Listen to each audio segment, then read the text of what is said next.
Buongiorno, vi chiedo di accomodarvi così possiamo iniziare questa mattinata. Ci sono i posti assegnati, quindi cercate il vostro posto in modo da poter iniziare in tempo questa nostra mattinata.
Grazie, vi chiedo di accomodarvi, di abbassare il tono della voce così possiamo iniziare questa mattinata. Abbiamo tempi contingentati, quindi vi chiedo la cortesia di sedervi.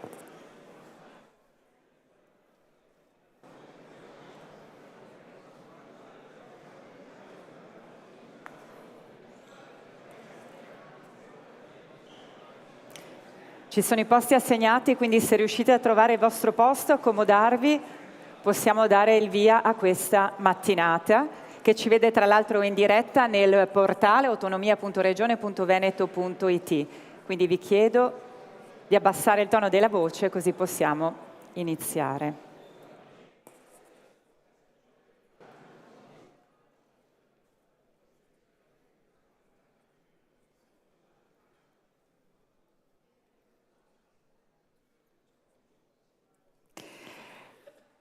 Un buongiorno a tutti dunque e ben trovati a questa giornata così importante. Oggi è la prima giornata dell'autonomia verso la concreta attuazione della volontà popolare.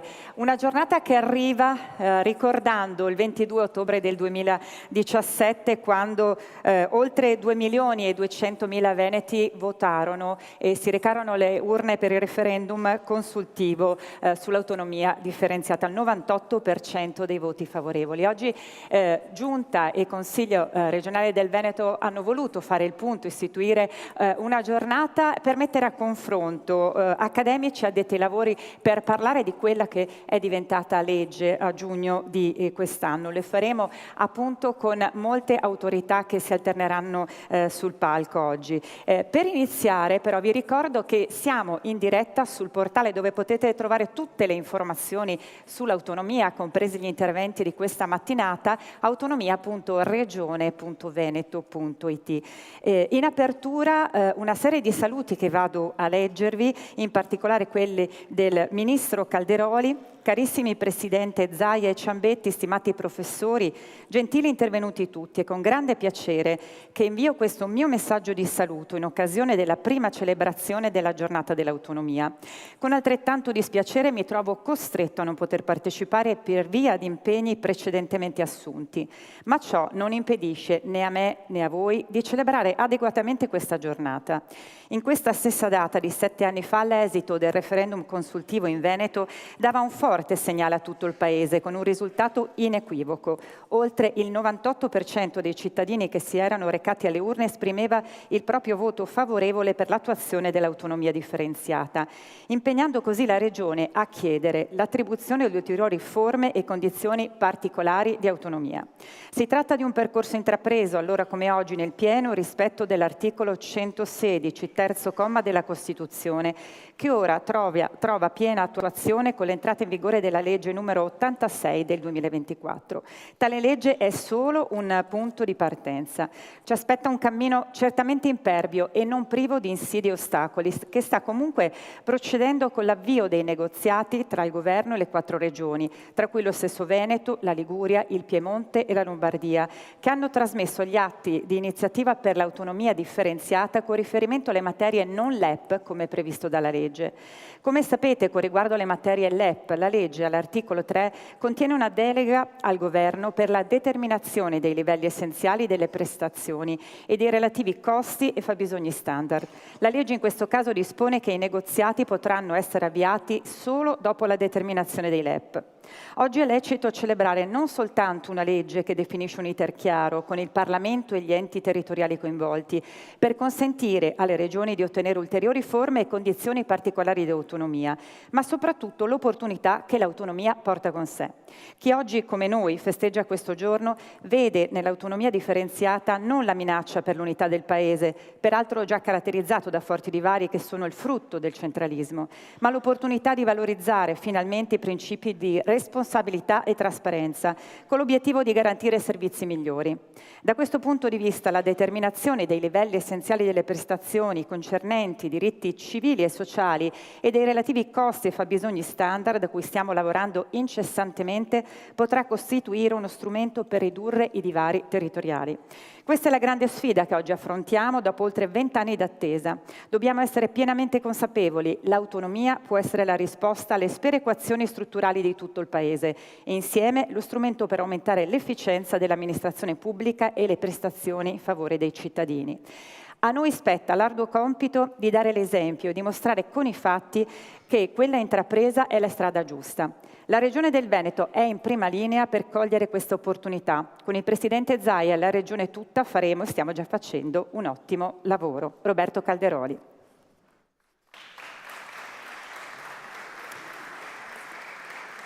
Ed ora una lettera dalla senatrice Casellati. Gentile Presidente, caro Luca, ti ringrazio molto per il cortese invito al convegno che si terrà in occasione della giornata dell'autonomia, nel quale si registrò un amplissimo consenso in favore appunto dell'autonomia nel 2017. L'evento assume una valenza particolare all'indomani dell'approvazione della legge sull'attuazione dell'autonomia differenziata prevista dall'articolo 116 della Costituzione, che consente alle regioni a statuto ordinario di acquisire forme e condizioni particolari di autonomia legislativa e amministrativa in una specifica serie di materie. Desidero manifestarti il mio apprezzamento per la scelta della Regione di istituire questa giornata. Sono da sempre infatti attenta e sensibile nei confronti delle tematiche legate al decentramento, all'autonomia, alla sussidiarietà e all'equilibrio nei rapporti tra i diversi livelli decisionali, perché ci riportano all'essenza stessa della vita democratica delle istituzioni. Rafforzare il loro contatto con i territori, con le loro esigenze primarie e le loro peculiarità, affinché possano operare per il bene comune al servizio esclusivo dei cittadini. È quindi con rammarico che debbo rappresentarti la mia impossibilità a partecipare in ragione di impegni istituzionali precedentemente assunti, ma auguro pieno successo al convegno e colgo l'occasione per inviarti i miei saluti più cordiali. Senatrice Maria Elisabetta Alberti Casellati.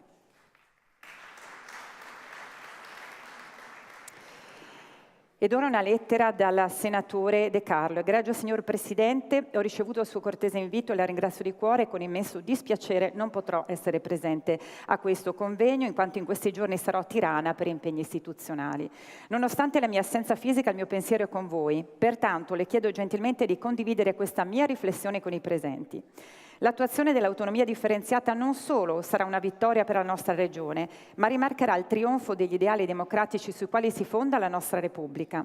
7 anni fa siamo stati chiamati alle urne e abbiamo lanciato un messaggio inequivocabile, un messaggio che, lo sottolineo con forza e con piacere, è stato unanime in tutto il nostro Veneto, a partire da Belluno, che in quell'occasione votò anche per l'autonomia provinciale e in particolare della mia Calalzo di Cadore, dove si registrò la più alta affluenza del bellunese e una delle più alte nel Veneto.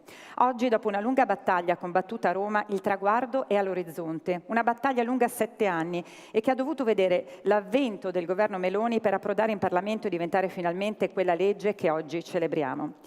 I pochi che pienamente si ergono contro l'autonomia si scordano che è la nostra Costituzione a prevedere questo diritto. Una battaglia contro l'autonomia, peraltro, non è solo una battaglia contro il progresso, ma contro la Costituzione stessa. Non si tratta di una battaglia politica, ma partitica, poiché chi oggi si scaglia contro l'autonomia nel 2017 era in prima fila a chiedere ai nostri veneti di votare sì al referendum. Caro Presidente, cari veneti, la coerenza è sempre stato un nostro valore e deve esserlo per tutti e sempre in politica. L'attuazione dell'autonomia non è solo giusta, bensì necessaria. Le regioni, essendo più sensibili ai bisogni dei cittadini, sono in grado di ridurre gli sprechi e spendere in maniera più efficiente. Il principio cardine è quello della sussidiarietà. Se la regione può farlo meglio e con una spesa minore, non vince solo il Veneto, vince l'Italia intera. Quindi da Veneto con orgoglio sostengo la legge sull'autonomia, con la consapevolezza che beneficeremo di una sanità più efficiente e inclusiva, di un'istruzione migliore per i nostri figli, di maggiori tutele per i nostri lavoratori.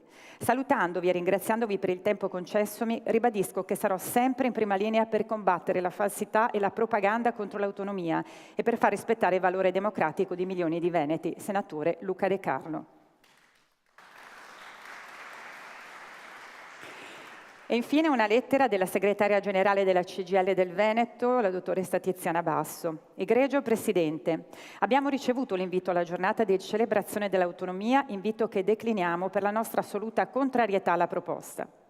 Ci sembra utile sottolineare che l'autonomia differenziata, così come è stata richiesta dalla Regione Veneto, con 23 materie esclusive e più di 500 funzioni, tra cui istruzione, sanità, ambiente e infrastrutture, accentuerebbe le disuguaglianze all'interno del nostro stesso territorio, minerebbe il concetto stesso di sussidiarietà in nome di un effettivo centralismo regionale, metterebbe a rischio i contratti nazionali, frammentando regole e tutele e creando una competizione a ribasso che porterebbe ai lavoratori e lavoratrici veneti ancora più incertezza e instabilità. E questo è esattamente il contrario di quello di cui abbiamo bisogno. Incremento dei salari, maggiore tutela per la salute e la sicurezza, stop alla precarietà. Evitiamo quindi fughe in avanti, come questa giornata di celebrazione, anche nel rispetto di quel 1.300.000 persone che hanno firmato per indire il referendum abrogativo sull'autonomia indifferenziata. Le celebrazioni in pompa magna non ci interessano, piuttosto ribadiamo la nostra disponibilità a discutere sul merito, partendo da un'analisi degli effetti concreti che questa proposta avrà sul nostro territorio al netto degli slogan e delle mistificazioni. Tiziana Basso. E con questo possiamo aprire la mattinata di oggi e voglio chiamare qui sul palco con noi il Presidente del Consiglio regionale del Veneto, Roberto Ciambetti, che appunto ha voluto fermamente questa giornata. Veramente un buongiorno a tutti, gentili signori, cari colleghi, autorità. C'è chi dice che oggi è assurdo celebrare una cosa che non esiste, affermazione gratuita e soprattutto sostanzialmente sbagliata se parliamo di autonomia. La giornata dell'autonomia che celebriamo in questo giorno fortemente simbolico ed in questo spazio così emblematico non è un esercizio accademico di studiosi del diritto costituzionale, non è una flebile speranza, ma è un concreto processo in itinere grazie ad un governo che sta attuando il dettato costituzionale con un confronto serio e noi speriamo il più celere possibile, con quelle regioni che hanno deciso di intraprendere questo cammino, un cammino in cui il Veneto è stato parte decisiva nell'indicare il percorso democratico, trasparente, nel pieno solco della legalità e tradizione delle democrazie liberali europee. Il Veneto ha fatto da apripista con un referendum che ha finalmente smosso questa parte della Costituzione, ma devo dire che già nel 2012 col progetto di legge statale, il numero 16 varato dal Presidente Zaia e dalla sua Giunta, si era già iniziato a tracciare questo percorso. Peraltro l'autonomia è elemento chiave dell'identità, cultura e sentimento del popolo veneto, che è espressa nella quotidianità, nel lavoro come nella vita sociale, dove il cittadino e la famiglia non attendono l'aiuto risolutivo di soggetti esterni, non pretendono pensioni o redditi di cittadinanza, ma davanti alle difficoltà i veneti si danno da fare, cercano soluzioni, stabiliscono priorità nella spesa. Ed altrettanto fanno le comunità locali, i paesi, città ed i territori, applicando così nel vivere quotidiano quella sussidiarietà che è il principio fondamentale delle democrazie moderne e della stessa Carta Costituzionale europea. Questo modus vivendi, questo modello di pensiero lo ritroviamo anche negli istituti democratici nella pubblica amministrazione. Un caso esemplare e attuale è stato il piano di interventi voluto dal Presidente Zaia per limitare i danni delle periodiche alluvioni. Si sono concentrate le risorse disponibili, si sono cercati fondi, si è messo in sicurezza il territorio, il tutto senza aumentare tasse ai cittadini. Certo, abbiamo dovuto tagliare le spese in alcuni comparti, ma non abbiamo sacrificato i campi principali del nostro agire, ad iniziare dalla tutela della salute pubblica. Ed i risultati proprio in questi giorni si sono visti, ripeto, senza mai aumentare le tasse. L'autonomia può essere declinata in diversi modi e portare più o meno benefici per tutti, a seconda del governo degli uomini che la attuano. Chi può contestare gli amici tirolesi, trentini e friulani per la loro gestione dell'autonomia? L'autonomia è cattiva solo quando è spreco. Abbiamo sentito dire di tutto e di più contro l'autonomia, con temi che sono gli stessi usati da Francesco Saverio Nitti nella Costituente e già allora demoliti con chiarezza da Emilio Lussu. Sergio Romano, già ambasciatore a Mosca e grande intellettuale negli anni 90, spiegò i motivi dell'avversione all'autonomia in Italia. La verità, scrisse Romano sulle colonne del Corriere della Sera, è che la classe politica nazionale sa perfettamente che l'autentica autonomia di alcune importanti regioni la priverebbe di gran parte della sua autorità. Esiste una nomenclatura politica, amministrativa, economica e sindacale per cui l'Italia deve restare una e indivisibile. Per coloro che ne fanno parte non è soltanto una patria, è anche un grande collegio elettorale, un serbatoio di voti, un datore di lavoro, la ragione sociale del loro mestiere. Questo Sergio Romano sul Corriere della Sera negli anni 90. L'autonomia rimane un tratto caratteristico del popolo veneto per fondati motivi storici.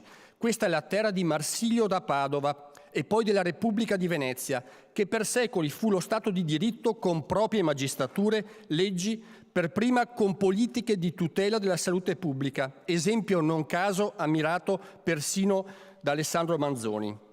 Non è un caso se qui nacquero e operarono federalisti di grande intelligenza e cultura, dal mazziniano garibaldino Alberto Mario fino a Silvio Trentin, straordinaria figura di democratico socialista. Non c'è solo la storia, c'è la convinzione tra i cittadini che l'autonomia e la sussidiarietà siano le chiavi per una miglior organizzazione e gestione di uno Stato moderno, chiamato a competere su scala internazionale. La nostra non è l'autonomia dei ricchi contro i poveri, l'autonomia non è contro nessuno, casomai è per chi vuole affrontare la difficile strada della responsabilità, perché essere autonomi non significa essere egoisti o venir meno ai propri doveri di solidarietà verso i più poveri, verso chi ha veramente bisogno.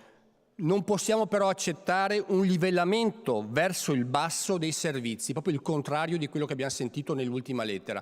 Non possiamo pensare che per limitare la possibilità di governare meglio i nostri territori si debba frenare chi amministra bene il proprio territorio. Non siamo neanche contro l'Italia. Tutte le guerre risorgimentali sono state combattute nei nostri territori, come pure sulle nostre montagne e sui nostri sacri fiumi si combatterono aspramente la prima e la seconda guerra mondiale. Qui si fece la resistenza e noi siamo gli eredi anche di queste pagine di storia che non dimentichiamo, perché qui si combatté soprattutto e sempre per la libertà. Noi sappiamo che l'autonomia è senso di responsabilità, è esercizio democratico. Essa pretende sacrificio e intelligenza, trasparenza e onestà intellettuale. Questa, secondo me, può anche essere definita giornata della verità, dopo aver sentito per mesi e mesi le bugie più grandi che vedo spesso in rassegna stampa. Un ringraziamento ai giovani che hanno pensato a questa legge e al collega Zecchinato, a tutti quanti quelli che l'hanno sottoscritta e portata avanti. L'autonomia chiede che ciascuno di noi si impegni, contrariamente al motto d'Annunziano fatto proprio e storpiato dal fascismo, che in modo arrogante proclamava "me ne frego". Autonomia significa io mi impegno, mi interesso, io ci tengo. Grazie e buona giornata di lavoro a tutti.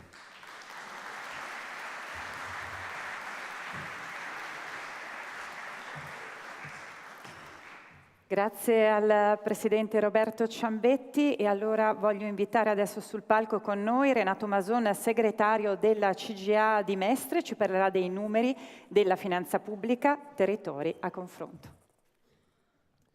Grazie e buongiorno a tutti. 2 o 3 considerazioni iniziali, perché poi i numeri li avete in cartellina e dovremo guardarli un po' lentamente uno a uno dentro il tempo che mi è stato concesso.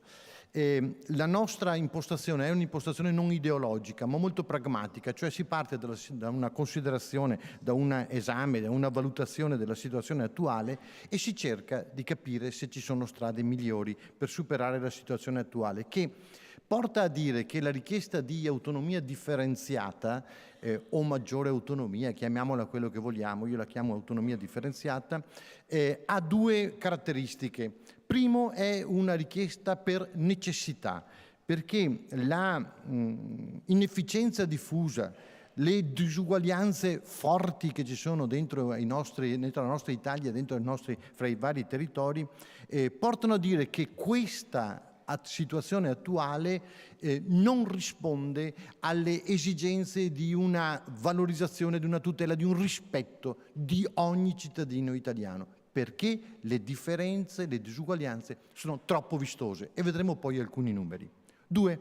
È una scelta strategica. Sì, è una scelta strategica perché abbiamo la presunzione, consentitemi di dire abbiamo, perché siamo in tanti, abbiamo la presunzione di pensare, di illuderci che una maggiore autonomia nella gestione della cosa pubblica significa una maggiore responsabilizzazione, significa rispondere ai cittadini che ci votano o ci hanno votato, e cioè che i cittadini, se le cose vanno bene, ci riconfermano, se le cose vanno male, ci mandano a casa giustamente e legittimamente. Per questo è una scelta strategica, perché dobbiamo rispondere di più. Secondo motivo per cui è una scelta strategica: abbiamo la presunzione, con le stesse risorse, lo sottolineo 3 volte, con le stesse risorse economiche, di proporre, di dare al cittadino un servizio migliore o maggiori servizi. Questa è la presunzione che abbiamo noi. Quindi, se la nostra impostazione non ideologica parte dal dire che per necessità e per scelta strategica scegliamo, proponiamo, chiediamo una autonomia differenziata, risponde a una situazione molto puntuale e molto precisa. Peraltro i saluti del Ministro Calderoli richiamano alcuni di questi concetti. Secondo punto velocissimo, attenti, lo dico a esperti, lo dico a chi vive questo mondo con questo obiettivo di autonomia differenziata. Ci sono almeno 3 definiamole parole, sono concetti, almeno 3 parole a quali dobbiamo prestare la massima attenzione per non cadere in una strumentalizzazione frenante di ogni riforma. Primo, il centralismo. Secondo, i LEP. Terzo, il divario nord-sud, pensando che il problema o la questione politica forte dell'Italia sia la questione meridionale. Noi da tempo, come CGA di Mestre, insistiamo, non siamo i soli per fortuna, insistiamo che se c'è una questione meridionale, altrettanto c'è clamorosa una questione settentrionale. E credo che i dati economici, che non cito, non entro nel merito, anche di questi ultimi mesi, lo confermino.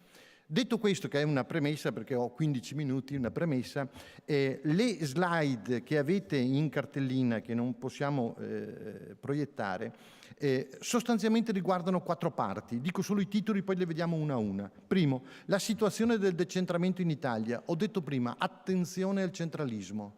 2.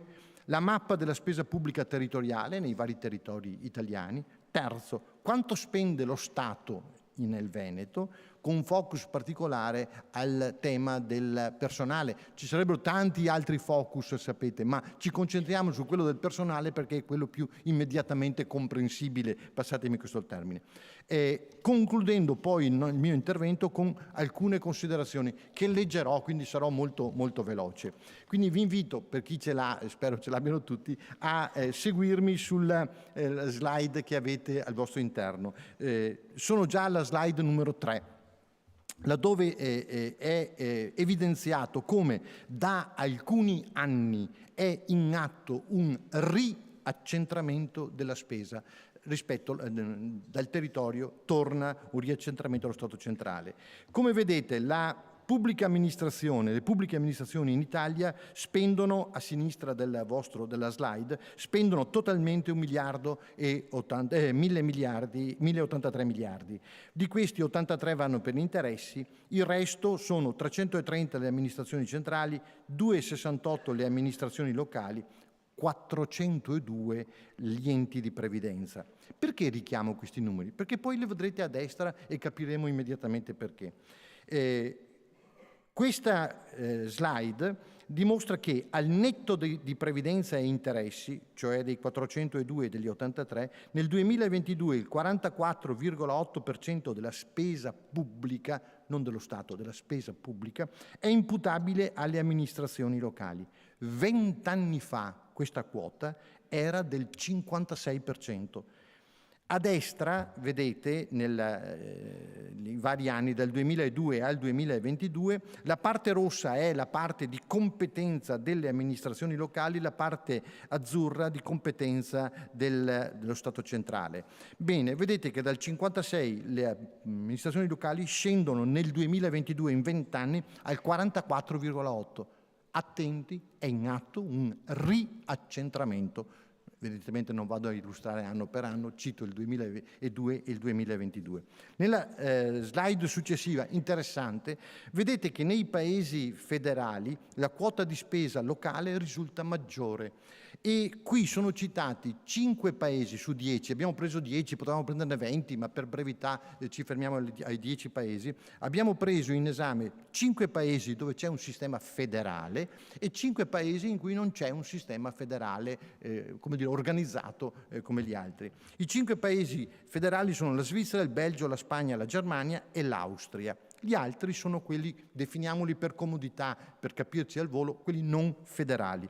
E vedete che la spesa delle amministrazioni locali, il dato è del 2022, l'ultimo dato disponibile, la spesa delle amministrazioni locali negli stati federali, Svizzera, Belgio, Spagna, Germania, vedete che va oltre il 67%, va diciamo dal 70% in su, per comodità diciamo il 70% in su, salvo l'Austria che è un po' più bassa. Mentre nei paesi non federali la spesa delle amministrazioni locali percentualmente è di gran lunga inferiore. Cosa significa questo? È la conferma uso il termine allarme, dell'allarme che abbiamo lanciato all'inizio. Attenti, è in atto un riaccentramento della spesa. Nelle slide successive la mappa della spesa pubblica territoriale. La dimensione dell'intervento pubblico in Veneto, cioè quanto la pubblica amministrazione spende in Veneto. C'è una cifra alta, come vedete, 57 miliardi, ed è la spesa pubblica nel Veneto. Questa spesa è la media degli anni 2019 e 2021. Perché si è preso una media e non l'ultimo anno? Perché l'ultimo anno utile sarebbe stato il 2021 con tutte le conseguenze che sapete, Covid e dintorni, quindi sarebbero stati dati non puntuali, non precisi, puntualissimi, ma che non danno il trend, il senso del trend dello sviluppo della dimensione dell'intervento pubblico nel Veneto. E se andiamo a guardare la spesa in conto capitale sulla sinistra della vostra slide, nella torta, la spesa in conto capitale è del 12,7%, mentre la spesa corrente è dell'87,3%. A destra abbiamo un'altra cosa importante su cui richiamo la vostra attenzione perché poi ce lo ritroveremo anche più avanti. Vedete che le amministrazioni centrali spendono nel Veneto il 25,5%, le amministrazioni locali il 28,8%, la previdenza il 45,7% di enti di previdenza. Attenti perché poi ci ritroviamo su questo. Nella slide successiva, la numero 7, abbiamo la spesa pubblica in Veneto che è pari a 11.770 euro per abitante. Anche qui guardate che abbiamo sempre preso 3 anni, abbiamo fatto la media per ovvi motivi, scusate se sottolineo questo aspetto, perché qualcuno dice ma no, l'anno così è andato diverso. Ecco, noi prendiamo una media per essere un po' più credibili nel studiare, nell'analizzare il trend. Vedete che partiamo. Io per comodità salto la Val d'Aosta perché è così piccola che rischia di non esserci un confronto serio. Salto anche il Lazio per ovvi motivi, perché c'è Roma Capitale, quindi sono messi per serietà, come dire, di analisi, ma non prendiamoli in considerazione se vogliamo essere seri. Ma poi vedete che la media italiana è 12.696 euro per abitante all'anno, il Veneto è 11.770. Dietro di noi Puglia, Sicilia, Calabria e Campania. Allora la domanda legittima è, mamma mia, allora hanno ragione nel dire che da loro la spesa pubblica è inferiore che nel Veneto? Ecco perché prima vi ho richiamato sulla previdenza. Andiamo a vedere la slide successiva. La slide successiva dice, escludendo la spesa per la previdenza. Perché escludere la spesa sulla previdenza? Perché sapete che la spesa per la previdenza è un contributo che ogni cittadino che ha lavorato del Veneto, come quello della Calabria, come quello della Sicilia, che ha lavorato, versa agli enti di previdenza e poi viene restituito in erogazione pensionistica o altro tipo di erogazione. Quindi per questo noi abbiamo detto, se vogliamo essere seri, dobbiamo togliere tutta la parte previdenziale, e se togliamo la parte previdenziale, avete visto prima i numeri, li avete sotto mano se volete riguardarli, vedete che la media italiana scende a 7.439, 7.500 euro all'anno, ma guardate cosa succede. Lombardia, Veneto, Lombardia, Piemonte sono gli ultimi, il Veneto è l'ultimo. Cioè se noi togliamo la spesa previdenziale, passatemi un termine adesso giornalisticamente utile ma forse non molto serio dal punto di vista statistico, se noi togliamo quello che abbiamo dato, perché abbiamo dato i contributi, ci troviamo con 6.391 euro riconosciuti al Veneto, spese della spesa pubblica, nella spesa dello Stato nel Veneto, 6.391 euro. Facciamo il confronto con le altre regioni, sono tutte più alte, siamo la più bassa. Quindi, escludendo la spesa per la previdenza, il Veneto è ultimo come intervento della spesa pubblica per abitante. Andiamo a un altro parametro, è la slide successiva, la 9. L'altro parametro che abbiamo preso in considerazione, che è utile nei ragionamenti, anche nei ragionamenti di polemica, usiamo, passatemi questo termine, o di confronto con le altre posizioni che emergono nel dibattito sulla autonomia sì, autonomia differenziata no. Al sud la spesa pubblica sfiora il 60% del PIL, perché altro elemento importante, se viene speso tanto ma produco tantissimo, beh, la percentuale regge, ma se spendo tanto e produco poco, cioè ho un PIL basso, evidentemente il peso è diverso e quindi la valutazione politica, con la P maiuscola, la valutazione politica ovviamente non può che essere diversa. Vedete che al nord la spesa pubblica sfiora, è intorno al 36,4% del PIL, sale al 59, 58,9, 60%, facciamo conto tondo così ci resta nella nostra memoria, il 60% al sud. Il Veneto è il 35,7%, cioè la spesa pubblica nel Veneto vale il 35,7% del PIL a confronto di un 58, 59, 60% del sud. Questo è un elemento importante per chi vuole fare programmazione per la crescita del Paese. Alla slide successiva, la spesa pubblica in Veneto non arriva al 20% del PIL togliendo le pensioni. Abbiamo fatto lo stesso ragionamento. Se io tolgo la previdenza, pensate che nel Veneto la spesa pubblica non supera il 20% del PIL. cioè siamo la regione, il territorio, la regione con la percentuale più bassa di rapporto fra spesa pubblica e PIL. Terza parte, quanto spende lo Stato in Veneto? Sono alla slide numero 12, quindi resto dentro i tempi.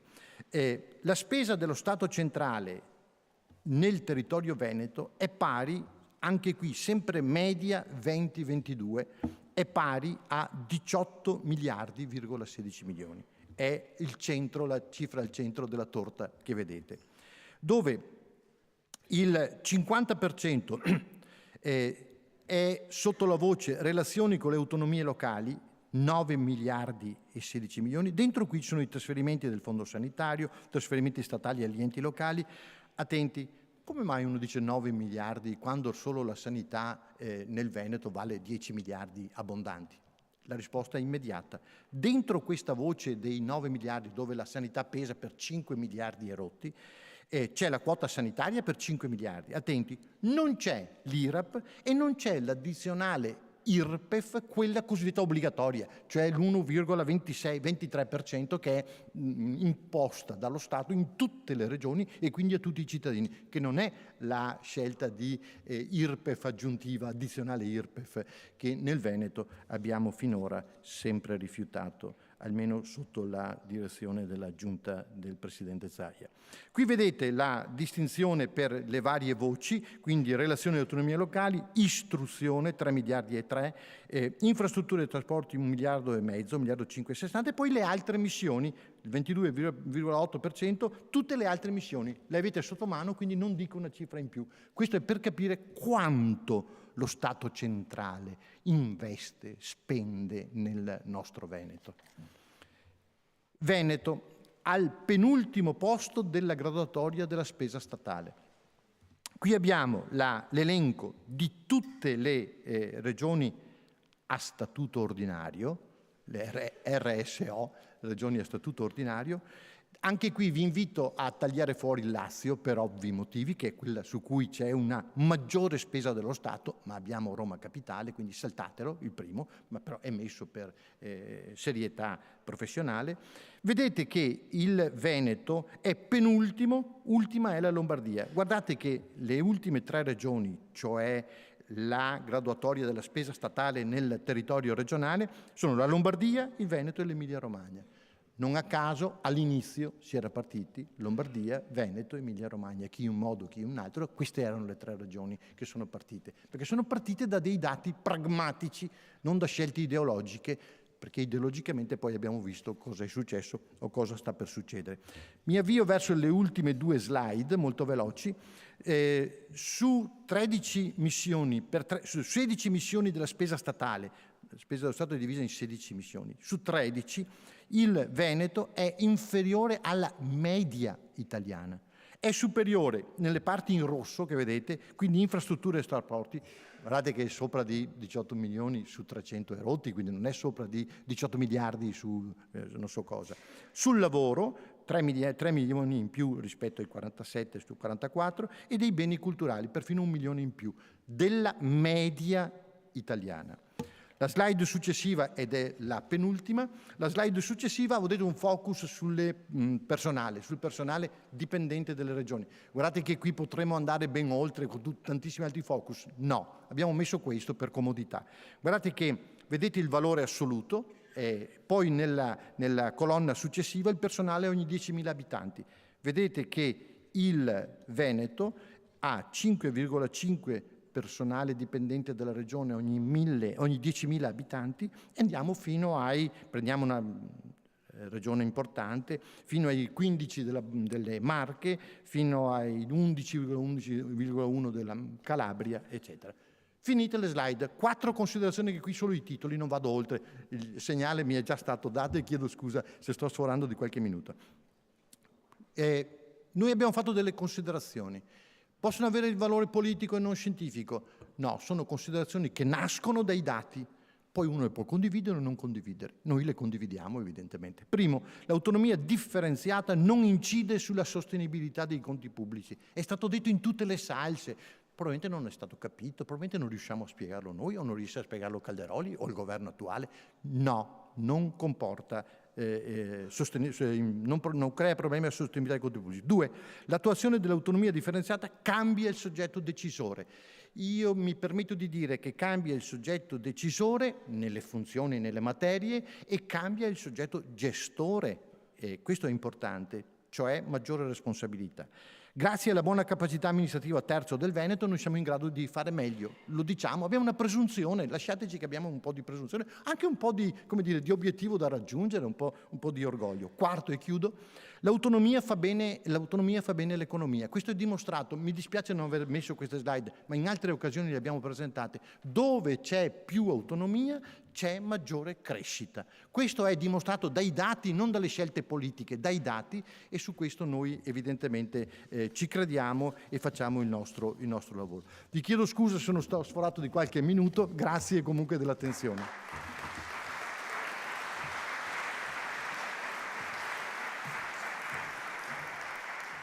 Grazie a Renato Masona, segretario della CGIA di Mestre. Autonomia anche rispetto dei tempi, quindi è per questo che sorridiamo, ma cerchiamo di stare veramente nei tempi per chiudere correttamente. A questo proposito facciamo appunto una riflessione, la facciamo con il professor Mario Bertolissi, professore emerito di diritto costituzionale presso l'Università degli Studi di Padova, che ci parlerà dell'autonomia differenziata che unisce e non divide. Farà un discorso proprio intorno alla legge Calderoli. A lei, professore, la parola.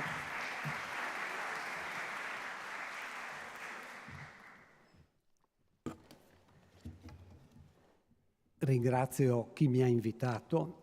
Contrariamente a quello che faccio di solito, cioè di parlare senza leggere, questa volta, in ragione dei tempi e in ragione anche del fatto che non mi voglio dimenticare nulla di ciò che mi sono appuntato, seguirò pedissequamente gli appunti che mi sono dato.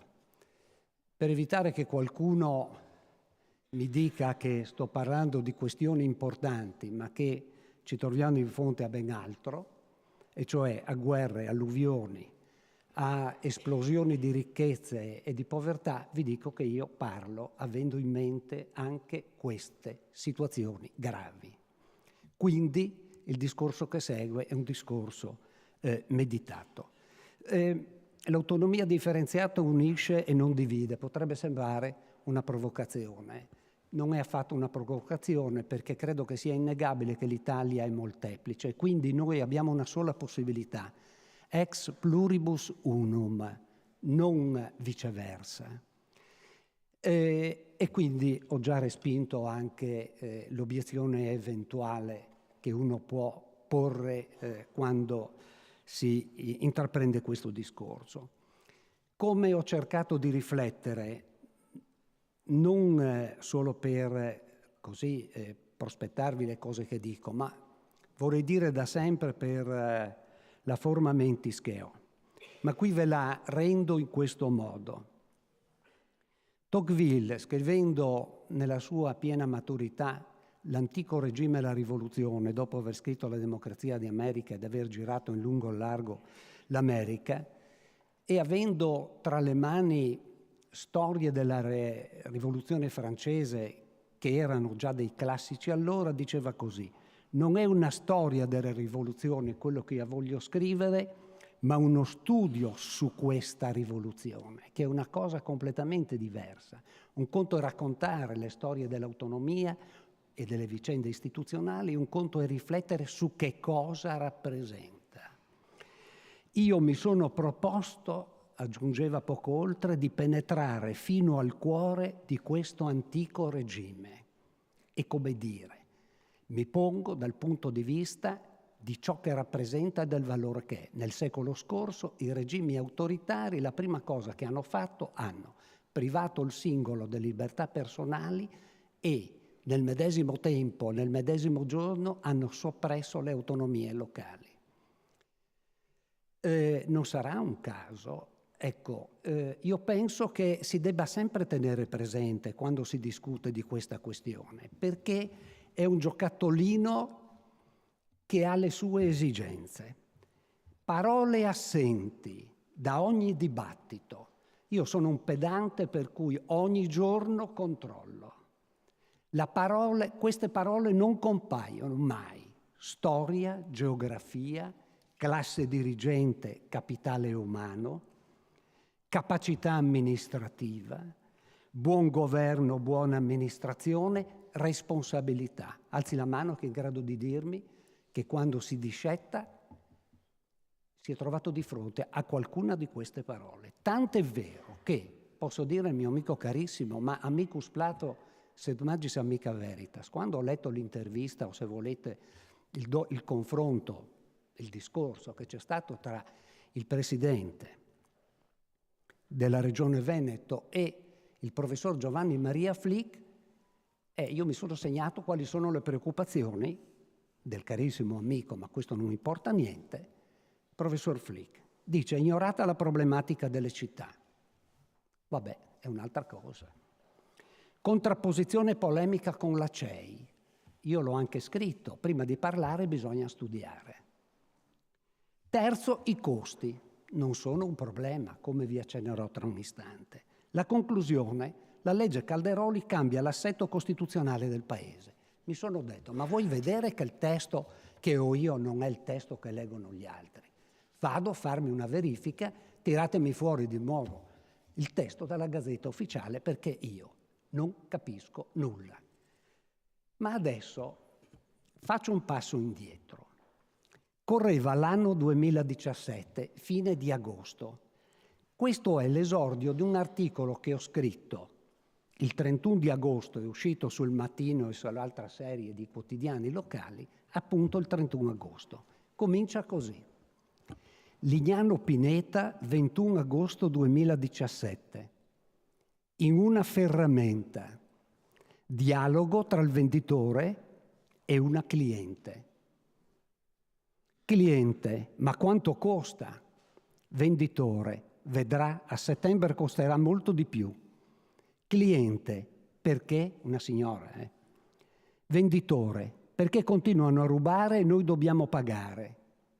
Cliente: ma noi a settembre a Padova abbiamo il referendum. Ho capito che era padovana. E dopo, vabbè, ottobre, settembre. Ma comunque sia. Ma noi a settembre a Padova abbiamo il referendum. Venditore: a Padova c'è una sola cosa seria, il santo. Cliente: sì, ma a Roma sapranno come la pensiamo. Venditore: signora, loro se ne fregano. Mi spiace, ma questo pezzetto, perché mi hanno abituato a rincorrere la sapienza popolare piuttosto che la sapienza dei miei colleghi, dai quali di solito imparo molto poco, perché scrivono libri di libri o articoli di articoli. Sono come i giornalisti che non fanno mai le inchieste e vanno per strada, ma stanno dietro il computer, per cui oggi abbiamo ormai da decenni i giornali di giornali, no? Giusto? È così. I risultati del referendum ve li hanno già detti e voi li sapete. Chi aveva ragione? L'uomo della ferramenta. Signora, loro se ne fregano. Non ci sono dubbi, è incontestabile. Sono passati 7 anni. Di che cosa si disinteressano? Ecco qual è il punto. Del pluralismo e dell'autonomia. Allora la questione diventa un poco più seria. E io a questo punto, ieri, per parlare, mi sono fatto delle domande alle quali do delle risposte, pensando di parlare a chi durante il giorno lavora, fa altro e ha altri pensieri. In che cosa consiste? Consiste in una possibilità, è data in teoria, dico a ciascuna delle 15 regioni ordinarie, in teoria, la quale, ciascuna regione, può chiedere allo Stato di ottenere ulteriori forme e condizioni particolari di autonomia, cioè 23 materie. Prende l'iniziativa, tratta con lo Stato, stipula uno o più intese che debbono essere approvate dalle Camere a maggioranza assoluta. È una facoltà di tutte e 15 le regioni ordinarie? Una facoltà, non un dovere. In teoria, dico, sì, in pratica no. Infatti è necessario distinguere regione da regione considerando le caratteristiche di ciascuna. La Lombardia ha un vasto territorio e circa 10 milioni di abitanti, il Veneto, occhio croce, è la metà, il Molise ha un territorio circoscritto all'incirca 300.000 abitanti. Che cosa significa che una regione deve essere interessata? Perché nel 116 terzo comma si usa proprio questa espressione 2 volte. Di per sé, per quanto importanti, non sono decisivi territorio e popolazione. È indispensabile che una regione dimostri di avere un interesse oggettivo, provato dai fatti, preciso e non generico, documentato, non farlocco, vale a dire non costruito a tavolino a parole.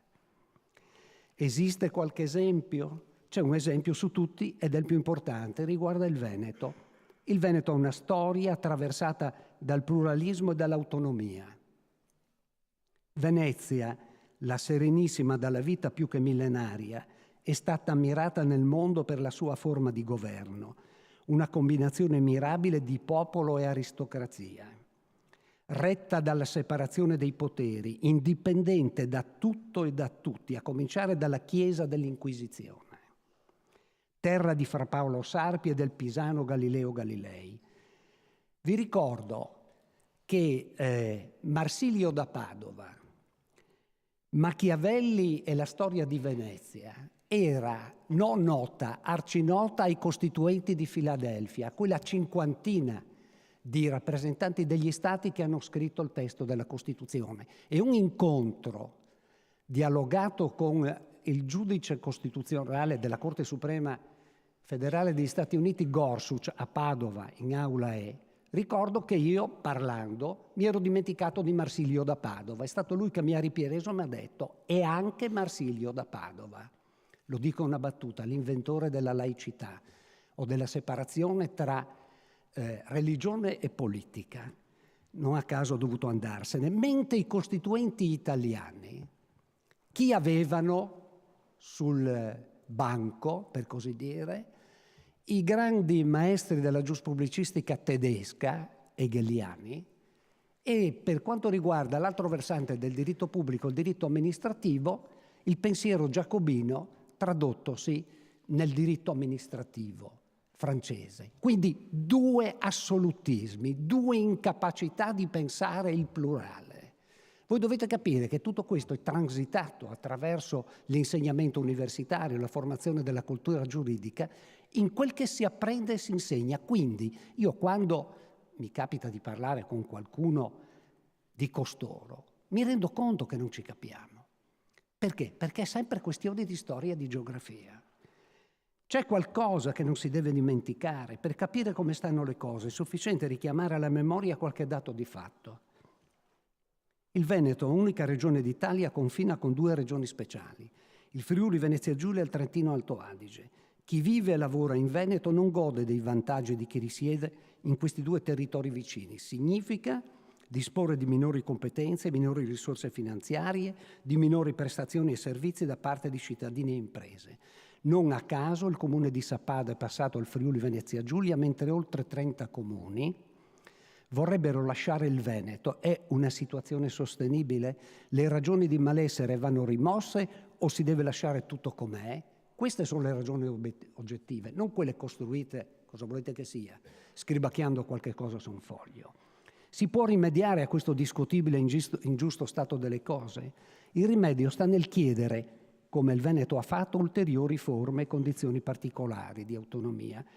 Il timone va tenuto ben fermo nel perseguire due essenziali obiettivi previsti dall'articolo 97 della Costituzione, per citare sempre articoli: il buon governo e la buona amministrazione. Non rappresentano miti, ma il risultato di azioni concrete che debbono fare i conti con quel che c'è, a cominciare dalla quantità di risorse disponibili. Nelle classifiche nazionali la regione del Veneto da sempre si colloca tra le prime, a cominciare dai livelli essenziali di assistenza, cioè i LEA, vale a dire dalla qualità dell'erogazione delle prestazioni sanitarie. Si vorrebbe che fosse migliore, che non decadesse. L'autonomia differenziata serve a questo e potrebbe valere anche, lo sottolineo, per l'istruzione, caratterizzata da sempre da disservizi che si toccano con mano ad ogni inizio di anno scolastico. A proposito delle statistiche, voi sapete che, magari taglio altro ma questo ve la rifilo, voi sapete che c'è una netta discrasia, non tornano i conti, tra i test invalsi e i centini. Allora io direi, non valgono i test invalsi, giusto? Perché valgono i centini, perché lì è la prova della preparazione, che sono numerosissimi al sud e invece Lombardia e Veneto siamo in coda. Allora ne deduco che bisognerebbe intervenire per riequilibrare la situazione erogando risorse a favore del nord e non del sud. Non è avete capito cosa voglio dire? Voglio dire che bisogna ragionare, non dare ai numeri come quando si pensa di giocare al lotto. E bisogna soprattutto stare attenti quando si fanno le affermazioni, perché esiste ancora qualcuno circolante che è dotato della capacità di riflessione critica e dice a naso, a orecchio, non mi tornano i conti. Avete capito? Ecco, queste sono delle considerazioni taglio. E dico così, si può identificare e definire attraverso una parola solo quel che la Regione del Veneto si è ripromessa di fare. Ho tirato fuori la parola responsabilità perché alcuni anni fa, scrivendo un saggio, avevo notato che se mi imbatterò nella parola responsabilità declinata in modo appropriato, penserò in questo Paese che mi sono sbagliato, cioè che è un neologismo, perché in realtà è una parola che non si utilizza mai. In questo dibattito mai. È scomparsa dal radar come classe dirigente, capitale umano e via di questo passo. Perché? Perché questi sono i nervi scoperti. Ho anche ricordato che se fosse vero che basta avere più soldi e essere di più, allora gli Stati Uniti e prima la Francia avrebbero vinto il Vietnam, non parliamo dell'Afghanistan, prima i russi e dopo gli americani. Non tornano i conti, come vedete la differenza è fatta dalle persone e della qualità.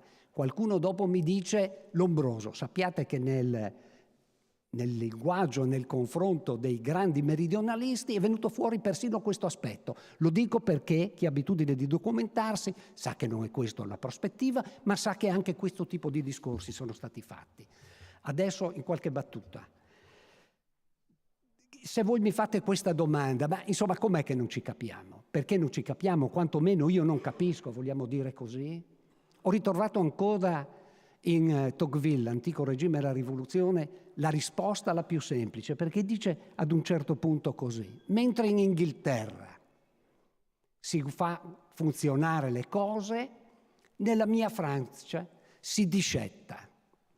E aggiunge, si preferisce scrivere libri astratti sul governo, qui ci sono miei colleghi che possono documentare, libri astratti sul governo, teorie generali, e dopo aggiunge, c'è lo stesso disprezzo dei fatti reali, la stessa fiducia nella teoria, e conclude, impressionante spettacolo, perché quello che io vedo ogni giorno è di tutto meno che delle cose. Mi ero anche segnato una bella cosa di Luigi Einaudi, perché Luigi Einaudi, che a un certo momento ha cominciato un Bidi e paradossi della giustizia tributaria, dice non ne posso più della confraternita dei dottrinari. E la confraternita dei dottrinari è fatta da quelli che invece, dice lui, di mirare alla giustizia semplice e grossa, che è la sola concretamente possibile, vogliono la giustizia perfetta, che è complicata e distrugge 10 per incassarne 1. Ci fosse stata un poco di saggezza, si sarebbe creata una corsia preferenziale per il Veneto e si sarebbe data la possibilità al Veneto di sperimentare.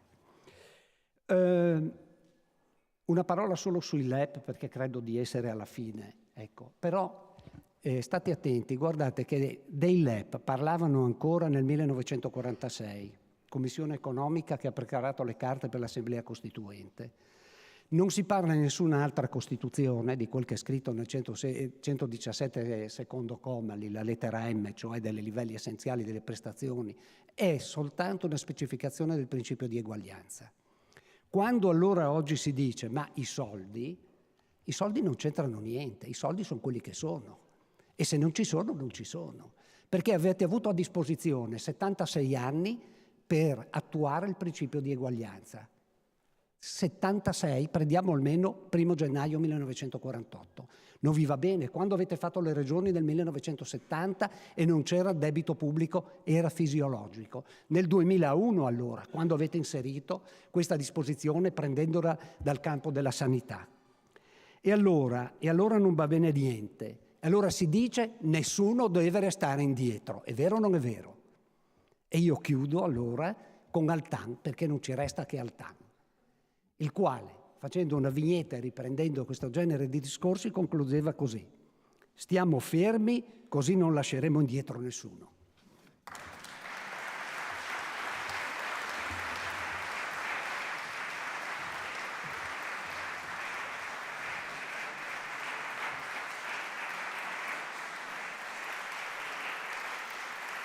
Grazie. Grazie al professor Bertolissi. Vi ricordo che tra l'altro tutti gli interventi, comprese le slide del dottor Mason, si possono trovare poi sul portale autonomia.regione.veneto.it. Adesso apriamo la prima tavola rotonda con opinioni e confronto, e quindi io cedo la parola al collega Paolo Festuccia, giornalista della Stampa, per aprire questo primo momento di tavola rotonda.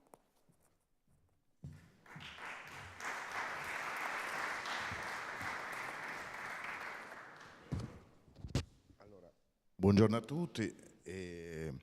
Io sarò velocissimo perché appunto andiamo di corsa, perché la carne a cuocere è tanta e quindi è giusto iniziare presto.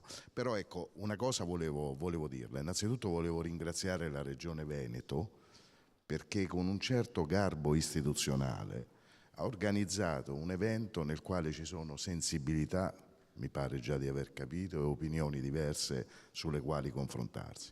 E questo non era assolutamente scontato, e quindi voglio farlo. E poi la cosa importante, dico, è che in tutte le cose c'è sempre un prima e un dopo. Il prima, in questo caso, è la Carta Costituzionale a cui tutti noi ci richiamiamo, e il dopo è la legge Calderoli. Non che la Carta Costituzionale non fosse già stata cambiata, e ognuno di noi ha opinioni diverse sulle modalità con le quali è stata cambiata. Ma certamente questo tipo di legge, in questa fase storica, si può definire certamente come la legge approvata dal governo più divisiva, e su questo noi dobbiamo discutere. E per farlo, naturalmente, io chiamo qui sul palco il professor Bifulco, che è ordinario di diritto costituzionale della LUISS,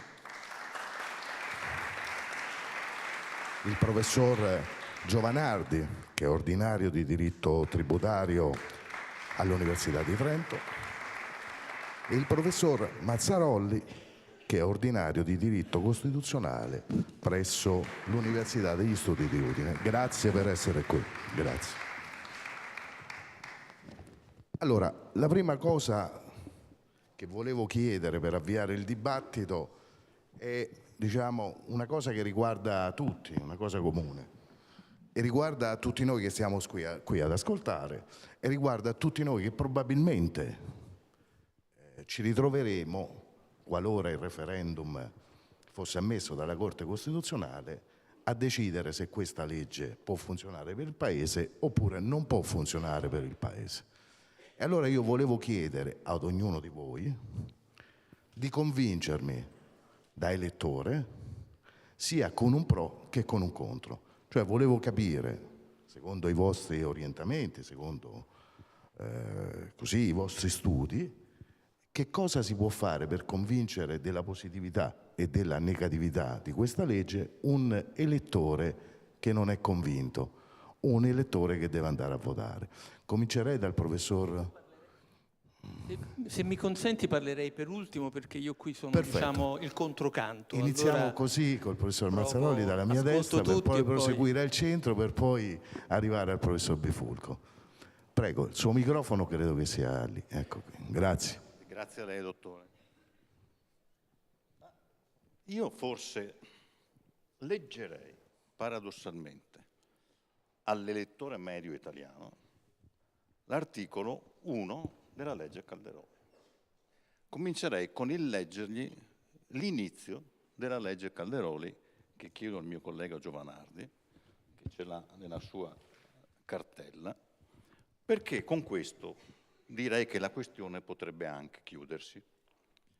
L'articolo 1 della legge Calderoli parla di rispetto dell'unità nazionale, del fine di rimuovere le discriminazioni e le disparità di accesso ai servizi essenziali sul territorio, del rispetto dei principi di unità giuridica ed economica, del rispetto della coesione economica, sociale e territoriale, anche nel rispetto dell'insularità recentemente introdotta in Costituzione, di accelerazione delle procedure, di responsabilità, di trasparenza, di idoneità ad assicurare il pieno rispetto dei principi di sussidiarietà, differenziazione e adeguatezza.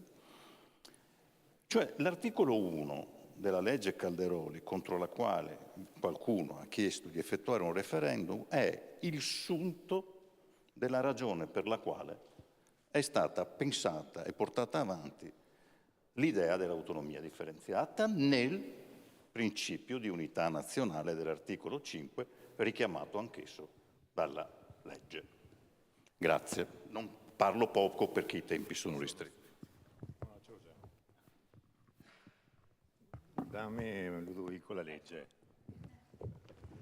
Troppo. No, mi devi dare tutto. Grazie. Allora, io parto da Ludovico Mazzarolli e mi faccio l'obiezione, perché uno potrebbe dire, ma in fondo nell'articolo 1 ci sono una serie di enunciati che sembrerebbero quasi dei proclami. E quindi le cose che io direi per convincere sono due. Primo, l'obiettivo dell'autonomia differenziata è quello di trasferire funzioni e competenze alle regioni allo scopo di rendere più efficienti i servizi che vengono resi. E tutto questo in attuazione del principio di sussidiarietà.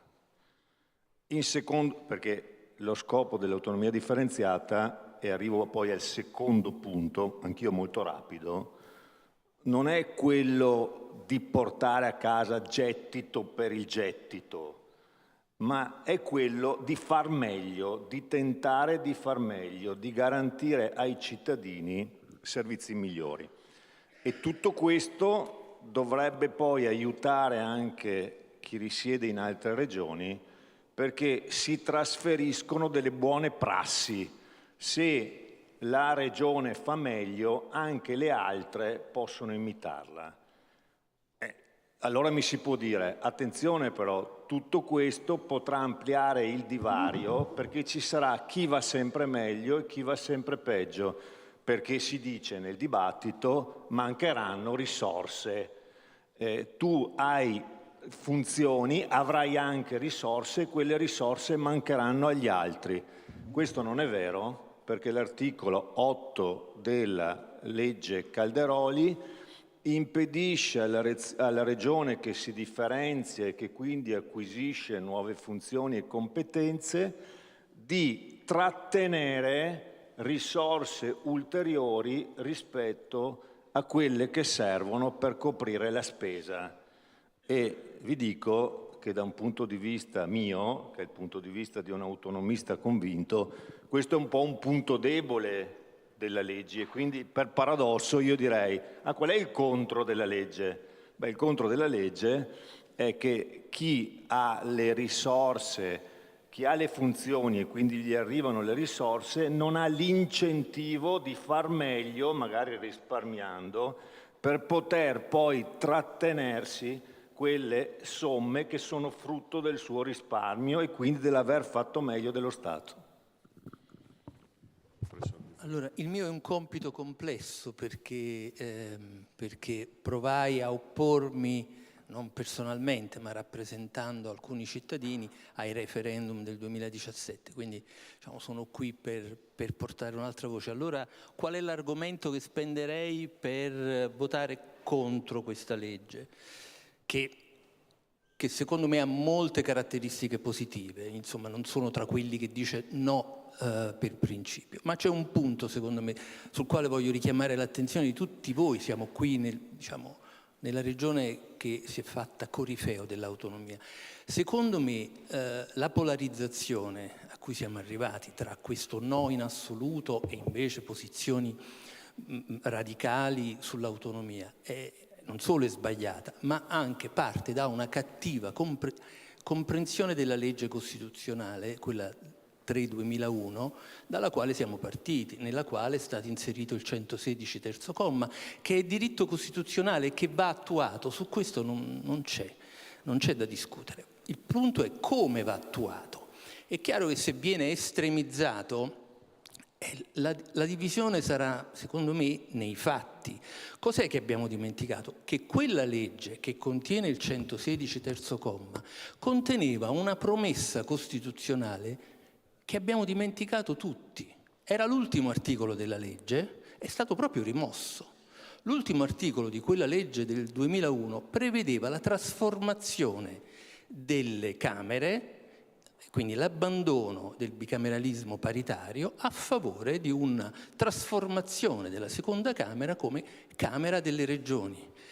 Se noi consideriamo allora il senso generale della legge costituzionale 3/2001, cioè una trasformazione promessa e poi non attuata, tra l'altro promessa, e comunque quell'articolo 11 rimetteva, nell'attesa della revisione costituzionale del Senato, rimetteva la palla ai regolamenti di Camera e Senato, dicendo fino a quando non sarà trasformato il Senato, i regolamenti della Camera e del Senato permetteranno di formare una commissione bicamerale per le questioni regionali, che da sempre esiste, in senso integrato, con dentro le autonomie. E questa commissione avrebbe dovuto intervenire sulla legislazione, su tutte le materie di legislazione concorrente, quelle che chiede il Veneto, con poteri interdittivi nei confronti del Parlamento.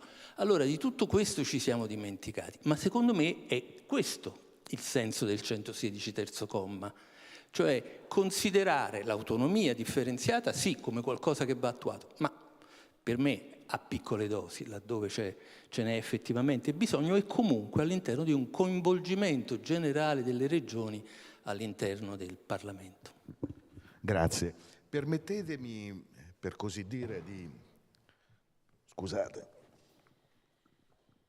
semplificare un tema così alto che insomma, tra la gente non è semplice da entrarci dentro nel vivo.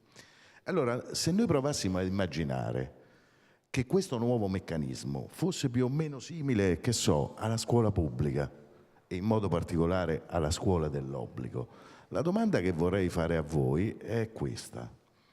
Di fronte a una scolaresca dove 10 studenti sono molto bravi e 5 sono meno bravi, il ruolo dell'insegnante è quello di far crescere gli altri 5 o abbandonarli alla loro strada?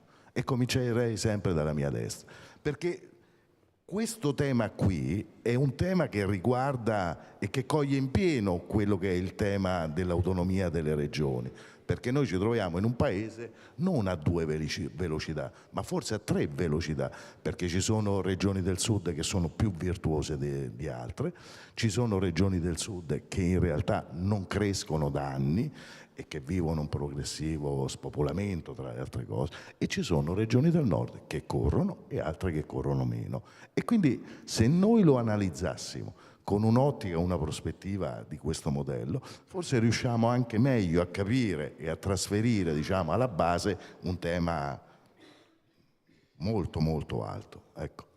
Ma lei, dottore, parte da un esempio che è fondamentale, perché uno dei difetti della scuola per come si sta trasformando, e non parliamo dell'università, per come viene trasformata, è proprio l'appiattimento verso il basso. Cioè tutti cercano di appiattire e di rendere uguali, ma abbassando il livello, non alzandolo. Non si premiano più quelli bravi, perché se quelli bravi hanno la stessa votazione di quelli meno bravi, i più bravi sono disincentivati. E quindi parto proprio da questo esempio, perché c'è un piccolo particolare che tutti si dimenticano parlando della legge Calderoli. Quando abbiamo cominciato ad occuparci e siamo arrivati alle intese con il governo Gentiloni, le preintese. Ci siamo arrivati avendo in mano il testo dell'articolo 116, punto. Da quel momento in poi ci sono stati chiesti, mano a mano, sempre più cose dagli altri, che dicevano: per essere d'accordo con voi, prima dovete fare questo. E la prima richiesta è stata quella di fare la legge Calderoli, che non c'era, che non è prevista dal 116, dunque si sarebbe potuto fare a meno, tanto che alle preintese ci siamo arrivati. Quindi la legge Calderoli è il sistema chiesto da chi voleva un'attuazione del 116 ed è stata ottenuta cambiandola moltissimo rispetto al primo disegno di legge per andare incontro alle esigenze dei contrari. E quindi è uno strumento che ci era stato richiesto per alzare il livello di tutti, perché la procedura fosse la stessa per tutti, senza obbligo di attuarla. Nessuno abbassa nessuno, si lascia la possibilità di alzare il livello a chi ha voglia di provarci e addirittura la legge prevede che se in 10 anni l'intesa non va bene, l'intesa viene fatta decadere dallo Stato. Non è una questione di misura di una regione verso le altre regioni, è un dialogo tra le singole regioni e lo Stato che può sempre dire di no su tutto. Grazie. Allora, l'esempio della scuola con gli scolari bravi e invece gli scolari meno capaci o che magari hanno una storia diversa dietro, che quindi meritano di essere stimolati e seguiti, è una provocazione, devo dire, dottore, molto intelligente. A me pare però che se la spostiamo dal lato dei rapporti interterritoriali, allora bisognerebbe desumerne che oggi, con un assetto centralista, perché vogliamo rimanere all'istruzione, l'istruzione è un servizio che rende lo Stato, no? Allora, se gli scolari più brillanti per il momento sono alcune regioni, gli scolari meno brillanti per il momento sono altre regioni, allora se l'assetto è centralistico, evidentemente ci si dovrebbe attendere che quel gap diminuisca. Invece assistiamo, sempre più attoniti mi verrebbe da dire, e sempre più inquieti, a un continuo incremento del divario. Quindi l'idea che ci sia uno Stato quasi demiurgo che dall'alto gestisca i processi, peraltro complessissimi, riuscendo a equiparare le situazioni di tutti, è un'idea francamente sbagliata. Peraltro a me verrebbe da dire che il nostro assetto sia un assetto a altissimo livello di solidarietà e a scarso livello di sussidiarietà. Mi spiego, non c'è solo la perequazione esplicita, non ci sono solo i fondi perequativi. Non lo dico io, dico il documento più recente, Osservatorio dei conti pubblici italiani dell'Università Cattolica di Milano. Cosa dice? Dice che ogni anno dai nostri territori, perché siamo qui evidentemente, dalle regioni del nord, defluiscono costantemente 100 miliardi di euro e finiscono nelle regioni del Mezzogiorno, ne finiscono circa 64 miliardi. Il PNRR fa 190 miliardi in 5 anni, quindi in 3 anni con 64 miliardi fai un PNRR. Allora, la domanda è: se lo Stato è il maestro, il professore della classe, ed è il professore che dice io trasferisco in qualche modo, seppur implicitamente, 64 miliardi l'anno al Mezzogiorno e quindi cerco di far sì che gli altri crescano in modo tale che la classe si renda omogenea. Tutto questo sta riuscendo? No. La sanità funziona allo stesso modo. Faccio presente che le risorse della sanità sono le stesse, fatto salvo la ponderazione per l'età delle persone. Le risorse dell'istruzione sono diverse o decise con criteri non uniformi tra le varie zone del paese, sono le stesse, eppure la situazione è profondamente diversa. A me pare in questo contesto che il progetto di autonomia differenziata, sono d'accordo col professor Bifulco che se ci fosse anche un Senato delle autonomie sarebbe meglio, però a me pare che il progetto dell'autonomia differenziata in questo senso sia autenticamente riformista, perché punta sul miglioramento dei servizi e anche su quella parola che ha citato più volte il professor Bertolissi, cioè parola responsabilità. Alla fine non si deve lasciare solo nessuno, però a un certo punto è anche corretto chiedere che si gestiscano in modo migliore le cose pubbliche e che quindi poi si risponda quando non si riesca a farlo. Grazie molto. Professor Bifulco. Grazie. Io tengo a premettere che sono sicuro che l'autonomia, che la Regione Veneto per il suo passato saprà gestire e al meglio l'eventuale autonomia in più che riceverà. Però la domanda, parto dall'esempio, che non era casuale, 10 e 5, quindi sono le 15 regioni a statuto ordinario. Siamo e siete sicuri che l'autonomia differenziata non renderà, diciamo, il Paese, renderà un servizio all'autonomia regionale? Siamo sicuri che invece non rafforzerà ulteriormente l'elemento statale? Perché lo dico?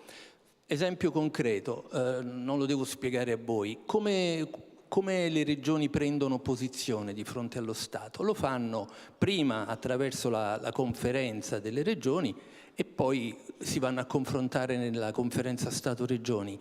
Se il Veneto si prenderà 23 regioni concorrenti, come si esprimerà in conferenza delle regioni? Potrà esprimere, lo so che lo sapete meglio di me, sicuramente, però la questione rimane, potrà esprimersi nei confronti di tutte le altre regioni e condizionare la posizione che poi verrà rappresentata di fronte allo Stato? Non è che stiamo andando verso quel problema che gli inglesi conoscono molto bene, in cui la Scozia, il Nord Irlanda e il Galles vanno nel Parlamento inglese e votano su questioni che riguardano tutta la nazione inglese, ma non permettono alla nazione inglese di votare e di esprimersi sulle questioni che sono state devolute a loro. L'affinità sembra molto, molto forte, insomma. Vi ringrazio. Professore, tenga il microfono perché inverto l'ordine. Le volevo chiedere, proprio perché ha fatto questo esempio, esiste a suo avviso un modello, un meccanismo che possa superare il tema dell'autonomia senza prevaricare i territori? Diciamo, esiste insomma, come forma di cambiamento dello Stato, del Paese? Ecco, c'è un'alternativa a questo progetto di legge Calderoli che a suo dire possa funzionare meglio, naturalmente? Ma partendo dall'assunto che io mi sono sempre occupato di regionalismo, di federalismo e credo molto nell'autonomia, partendo da questo assunto io credo ho sempre creduto in un'autonomia che fosse condivisa, e allora è a disposizione quell'articolo 11 della legge costituzionale che è rimasto non a caso, è rimasto non attuato, come il 116 terzo comma.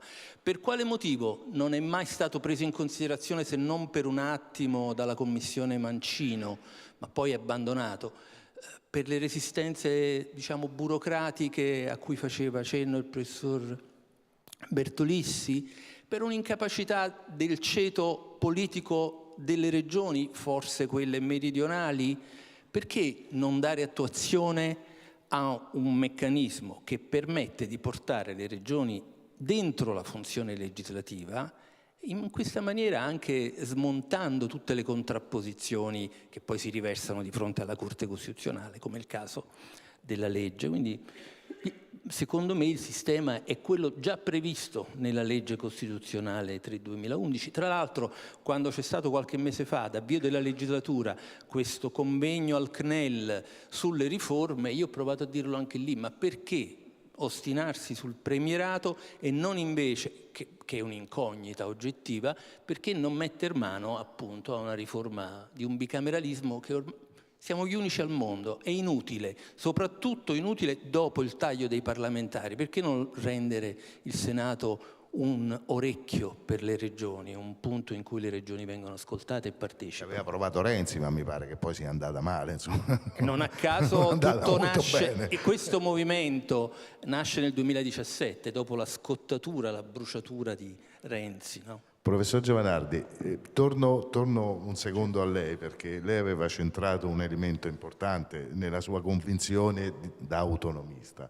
Ecco, come lei dice, sostanzialmente con questa legge c'è il rischio che chi è molto bravo non migliori le proprie performance perché non ha interesse. Un buon amministratore delegato di una grande società sa che se migliora le performance poi ha dei soldi in più per investire sul insomma, in azienda, per investire in tecnologia, informazione. Ecco, cosa deve fare la regione virtuosa per non rischiare poi di disperdere il proprio patrimonio, per così dire, di capacità? No, allora, il fatto che non ci sia la possibilità di trattenere le risorse che derivano dall'efficientamento delle funzioni è un limite della legge Calderoli. D'altra parte, diciamoci la verità, senza questa norma non ci sarebbe stata nessuna possibilità di far passare questa legge, che è una legge molto importante, in primo luogo da un punto di vista culturale, perché fa cadere definitivamente, se ce ne fosse ancora bisogno, il totem dell'uniformità, e cioè l'idea che territori diversissimi possano essere governati in modo uniforme. Ecco, quindi questo è un limite, però dobbiamo guardare il profilo positivo della legge, seppur in un contesto di particolare complessità e di non compiuta realizzazione delle riforme istituzionali che ben il professor Bifulco ha detto. Se io penso, e chiudo dicendo questo, se io pensassi a qual è il miglior assetto possibile dal punto di vista finanziario, che è quello di cui mi occupo, dell'autonomia, guardate che non è questo, perché il miglior assetto possibile è quello che si fonda su spiccate forme, sul riconoscimento di spiccate forme di autonomia tributaria. Cioè, quando c'è autonomia vera si hanno anche i tributi, perché così chi governa le autonomie può chiedere i soldi ai cittadini che potranno meglio valutarlo una volta che realizza quel che promette o non realizza quel che promette di realizzare. Il problema è che nel nostro Paese concrete, significative forme di autonomia tributaria non possono essere riconosciute in questo momento. Perché? Perché le condizioni della finanza pubblica sono particolarmente precarie e quel flusso unidirezionale di risorse richiede che ci siano tributi omogenei gestiti in larga parte dallo Stato. Visto che la situazione è questa, l'unico attrezzo che troviamo nella nostra cassetta per cercare di uscire da questa situazione di stallo potrà non essere il meglio, ma è quello che abbiamo, è, con tutti i limiti di anzidetti, l'autonomia differenziata che si fonda su meccanismi compartecipativi. Non il massimo, ma il meglio che abbiamo in questo momento. Restare così, per me, è pericolosissimo anche per il futuro del Paese. Grazie. Professore, i LEP di cui si parla, sappiamo insomma che c'è una commissione, entro 24 mesi dalla legge Calderoli devono essere pronti. Allora la domanda è, ma saranno veramente l'elemento, diciamo, di distinzione di questa legge che potranno fare la differenza? Sembra che ci siamo messi d'accordo, perché i LEP sono il secondo aspetto che è mutato dalle prime forme di contatto tra il Veneto e le altre regioni e il centro. Dei LEP, prima delle preintese con il governo Gentiloni, nessuno parlava. Poi ci hanno chiesto di fare la legge ordinaria ed è stata fatta. Fatta la legge ordinaria hanno cominciato a battere dicendo prima dei LEP non si fa niente. Abbiamo fatto anche i LEP, perché non si scrive, se ne dice poco, se ne parla poco, però la commissione presieduta dal professor Cassese, di cui facciamo parte, ha messo per iscritto i LEP sulle materie. Poi ci è stato detto, no, non potete mettere per iscritto i LEP solo sulle materie che vi interessano. I LEP vanno fatti per tutte le materie e abbiamo fatto pure quello. Quindi sono tutti gradini che ci sono stati richiesti, ai quali non abbiamo mai detto di no. Con una precisazione però, i LEP sono una competenza esclusiva dello Stato. Quindi era lo Stato che dal 2000 a oggi avrebbe dovuto preoccuparsi di mettere per iscritto i LEP, cosa che noi stiamo cercando di fare in meno di 2 anni. E quindi, se anche questo rappresenta uno step necessario per arrivare all'autonomia, anche questo abbiamo fatto, con un avvertimento a tutti. Molti si stanno accorgendo che poi i LEP li dovranno rispettare tutti, non solo le regioni che chiedono l'autonomia differenziata. E questo ha messo paura anche a coloro che ci avevano chiesto di scrivere i LEP. Grazie. Grazie, io ringrazio tutti. Bisognerebbe rifarla perché è affascinante, il tema è gigantesco. Grazie comunque, grazie molto. Grazie a voi, grazie al collega Festuccia. Questa è stata la base poi per chiudere questa nostra mattinata e quindi voglio chiamare qui sul palco con noi il Presidente della Regione del Veneto, il Governatore Luca Zaia, assieme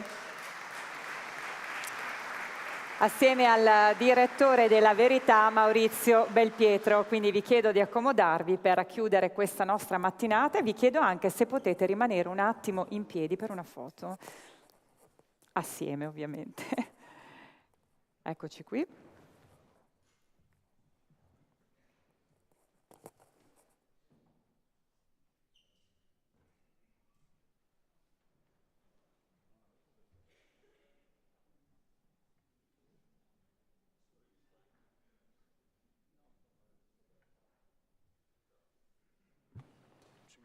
Ci mettiamo più vicini.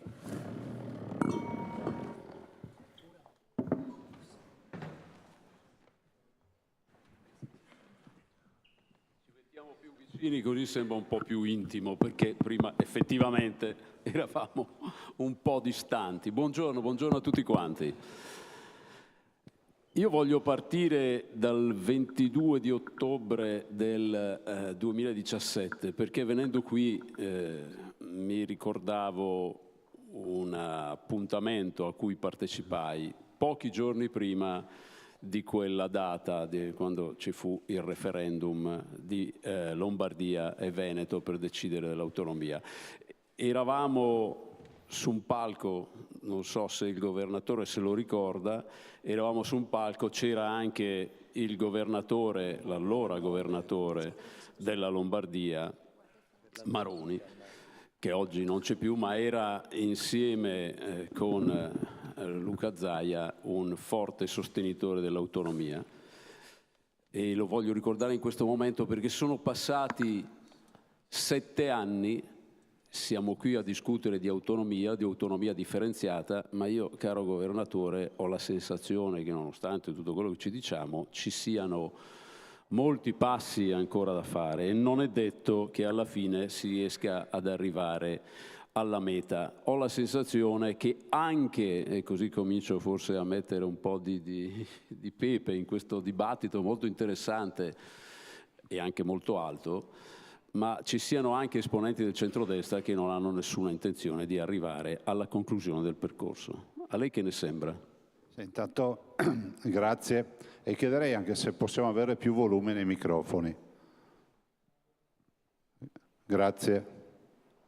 Intanto grazie a tutti voi per essere qui, grazie ai moderatori, a Paolo Festuccia e a Maurizio Belpietro per per aver accettato questo invito. Grazie anche a tutti quelli che non hanno accettato l'invito, perché noi abbiamo cercato di farlo veramente in maniera corale questa giornata. Ma sai, direttore, la verità è che solo i pessimisti non fanno fortuna. E io ho dato anche un titolo al mio libro utilizzando questa frase che dico spesso. L'autonomia, prima di tutto, prima di essere una grande riforma di natura diciamo importante dal punto di vista della logistica istituzionale, di competenze eccetera, a mio avviso è una grande riforma culturale. Quindi noi dobbiamo fare un grande investimento sulla informazione e sulla formazione dei cittadini. E questo lo si capisce ad esempio dal fatto che magari anche innocentemente a volte qualcuno dice cose che non c'entrano nulla con quello che stiamo facendo. Quindi non mi preoccupano le critiche, che siano da fuori o dall'interno della maggioranza, perché questo è un percorso che dobbiamo fare assieme. È pur vero che le critiche ti stimolano, molto spesso sono anche costruttive, lo abbiamo capito dai relatori che mi hanno preceduto, insomma si parlava prima, no, dei LEP, il fatto che comunque questa maggioranza, vorrei ricordare, ma riuscite a sistemare un po' il volume per favore? Ma c'è una sistemata, vedrete che funziona meglio. Sentite? Dicevo, basti pensare che questo governo, allora l'autonomia era lì per tutti, no? Cioè, la Costituzione è stata votata, è entrata in vigore il 1° gennaio del 48 ed è autenticamente federalista, vorremmo ricordare questo, viene scritta sostanzialmente quasi a pari passo con quella tedesca, e quindi avevamo ancora le macerie fumanti. Nel 2001 fanno questa modifica del titolo quinto, ma non è che la fanno perché sono convinti, diciamolo fino in fondo, la fanno perché stava arrivando, cresceva il consenso della Lega, perché questo è il vero tema, al nord, e quindi si è voluto dare un segnale dicendo ma Roma ce la farà lo stesso, ce la farà senza che ci sia bisogno di una rivoluzione. Ricordate tutte le provocazioni di Bossi con la secessione e nasce da lì sto discorso. Allora, io guardo un dato, direttore. Il governo Berlusconi cade il 12 novembre del 2011. Giorgia Meloni diventa Presidente del Consiglio il 22, si fanno le elezioni il 22, a settembre del 2022. Ecco, in questi anni, tranne la parentesi del governo giallo-verde, chi oggi si oppone all'autonomia aveva 10 anni a disposizione per fare l'autonomia. Quindi io penso che non ci sia stata la volontà, se oggi non c'è l'autonomia o loro non sono riusciti a fare la loro autonomia, è perché non c'è stata la volontà di farlo. Questo è sicuro, mi pare evidente, se non l'hanno fatto per 10 anni dopo aver disegnato il quadro nel 2001, sono d'accordo, quel quadro venne predisposto semplicemente perché c'erano le elezioni e perché la Lega aveva, insieme col centrodestra, costruita un'ipotesi per arrivare all'autonomia. E si cercava di togliere terreno, in sostanza, alla Lega, dicendo la facciamo noi l'autonomia, ma poi non è stata fatta. Però ritorno su un tema, e cioè siamo sicuri che tutto il centrodestra poi sosterrà il referendum, tanto per essere chiaro, cioè il sì a questa riforma? Perché io vedo qualche tentativo di smarcarsi e anche qualche preoccupazione, perché se andasse male il referendum magari qualcuno potrebbe dolersi. Ma allora, la risposta è sì. Siamo sicuri che comunque la compagine di governo sosterrà, se non altro per coerenza, tutto il percorso già iniziato, visto e considerato che l'autonomia differenziata è uno dei pilastri del programma di governo, assieme ad altri obiettivi che questo governo ha, tra i quali il premierato. Tanto ci fa sempre fatto questo accostamento malizioso, l'autonomia in cambio del premierato. Non è vero nulla, nel senso che noi sosterremo il premierato a prescindere dal fatto che ci fosse l'autonomia o meno. Dall'altro devo anche dire che questo percorso è un percorso che comunque noi portiamo avanti. Se si parla tanto di referendum, si parla tanto di questo 1.300.000 firme raccolte online, oltretutto ricordo che i veneti sotto la pioggia, non online, sono andati a votare per un totale di 2.328.000 persone quel 22 ottobre 2017. Allora, ben venga, il referendum è un istituto della democrazia, ci mancherebbe. Innanzitutto non esiste il referendum d'oggi, perché la Corte Costituzionale non si è ancora espressa. Se ci sarà un referendum affronteremo anche la stagione del referendum. Guarda, l'autonomia non ha mai avuto una strada in discesa. Ti ricordo solo che noi abbiamo celebrato il referendum, lo ricordo a tutti, non per gentile concessione democratica, ma perché siamo dovuti andare avanti alla Corte Costituzionale. Il governo Renzi impugnò la legge referendaria del Veneto e quella legge referendaria noi l'abbiamo difesa in Corte e la Corte, fra l'altro con due giudici che conosciamo, Cartabia e Mattarella, diede ragione al Veneto. Non paghi di questo, il governo di allora decise di vietarci l'uso della tessera elettorale, che questa è la più grande porcheria che ho visto in questo paese democratico. Vietare dei cittadini di utilizzare la propria tessera elettorale per andare a votare, per dare l'idea che era che era una gazzebata. E capisci che noi siamo abituati alla strada in salita e non ci fa paura. Visto che prima il governatore citava qualcuno che non ha voluto partecipare, ha detto grazie a voi che siete qui, ma grazie anche a quelli che non ci sono, e ho visto che ci sono state le polemiche, ma perché la sinistra, dopo aver fatto la riforma del titolo quinto, ha così paura dell'autonomia differenziata? Perché si oppone in tutti i modi? Ricordava poco fa l'intervento a gamba tesa, direi io, dell'allora Presidente del Consiglio Matteo Renzi. Ma guarda, si dice che il federalismo sia centripeto, aggreghi i paesi, e il centralismo sia centrifugo, li disgrega. E penso che questo sia il punto di partenza. Allora, noi siamo non per l'equa divisione del malessere, ma per l'equa divisione del benessere. E l'autonomia è l'unica via. Questo è un paese che comunque, se non si è ipocriti, dobbiamo confermare che da quel 1 gennaio 48 ad oggi, in questi 76 anni, la gestione di questo paese ci porta a un bilancio che è drammatico. 3 miliardi di debito pubblico, un bimbo in base a dove nasce sa che futuro avrà, ci sono cittadini che ignobilmente devono fare le valigie per curarsi fuori regione e l'adagio non può essere sempre, l'abbiamo visto con i dati della CGA, forse tu sei arrivato dopo, della CGA. Li sono letti, ce li ho qui. E i dati non possono, cioè noi non possiamo accettare l'adagio che si dica che è colpa del fatto che il Nord ha avuto di più. La verità è che noi dobbiamo uniformare i servizi da nord a sud, non accuso i miei colleghi, i miei attuali colleghi, ma è innegabile che ci sia stata una mala gestione in alcune regioni nei decenni passati, così li teniamo fuori tutti. È innegabile che quando vedi il numero del personale su 10.000 abitanti nelle regioni italiane, vedi che la regione che ha rubato di più, cioè il Veneto, è quella che ne ha di meno, allora dove sono scappati quelli della banda Bassotti con i soldi, se non hanno neanche fatto, diciamo, le assunzioni? Cioè noi abbiamo, a parità di qualche regione con gli stessi nostri abitanti, 15.000 dipendenti di meno. Fateli i conti da quelle tabelle. Allora io penso che invece dovremmo pensare che questa possa essere una no-fly zone, cioè un'area di non volo per tutti, lasciare fuori la politica e pensare che questo governo non ci ha dato solo la possibilità di ragionare di autonomia, che è già un grande lavoro, è già un grande lavoro perché comunque i cittadini, cioè, è una crescita per la comunità, ma ha dato una grande possibilità a questo Paese, l'obbligo di definizione dei livelli essenziali delle prestazioni. Allora io mi sono sentito dire per anni che non si può fare l'autonomia perché non ci sono i LEP. Quando arriva il governo e fa come Colombo con l'uovo, dice così sta in piedi l'uovo, ma costano troppo. Ma allora se sono una priorità non costano troppo, è un grande investimento. I diritti sociali e civili uguali da Canicattì a campione d'Italia. È un investimento o no? Se è un investimento tu dovresti batterti perché arrivino subito questi dati. E invece non va ancora bene. A me sembra un po' la tela di Penelope, no? L'importante è lavorare di notte per disfarla.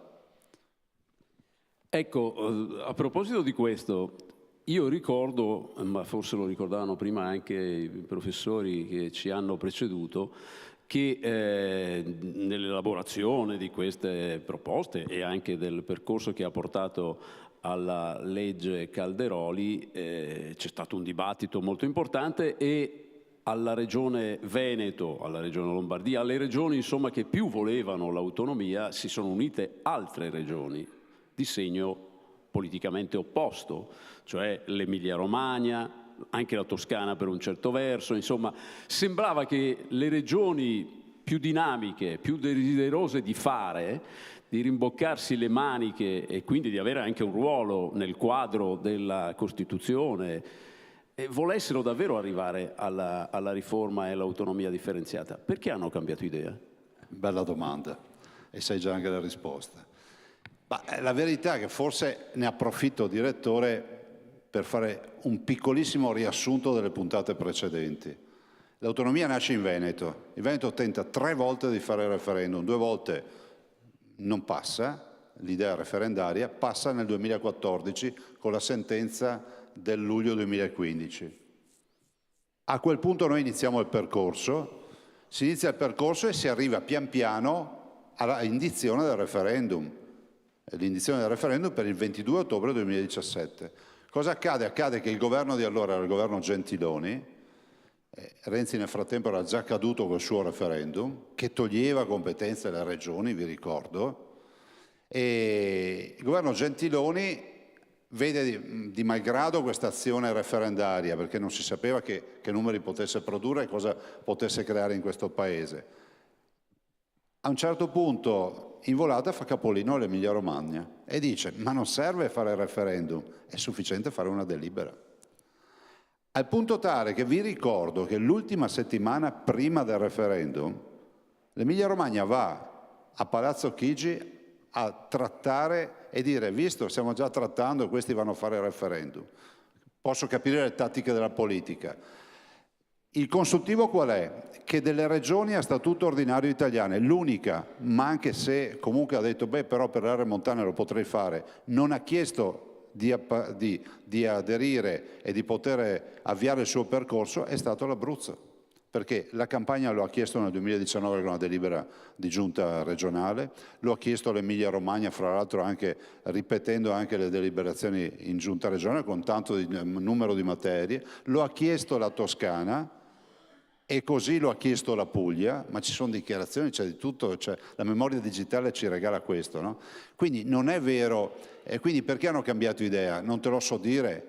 Però io se fossi in quei governatori continuerei il percorso, perché il percorso se lo vuoi proprio, diciamo, contestare o eventualmente smontare, lo smonti dal di dentro, nei gangli, ci entri nella trattativa, così si sta da fuori e dice ah ma io non sono d'accordo. Io vorrei capire quale possa essere l'amministratore, il governatore che rinuncia a competenze che permettono di migliorare la vita dei propri cittadini.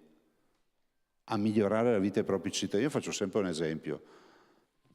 Noi non abbiamo la necessità di creare 20 ministeri degli interni, però intelligentemente il Ministero degli Interni, il governo, ha deciso di sperimentare, fra l'altro in una regione, di poter fare i passaporti presso gli uffici postali.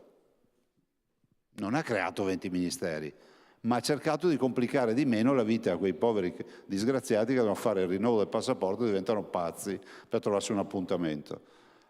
Se fosse una competenza che danno con l'autonomia differenziata, uno potrebbe dire ma tu rinunci perché sei contro l'autonomia differenziata? No.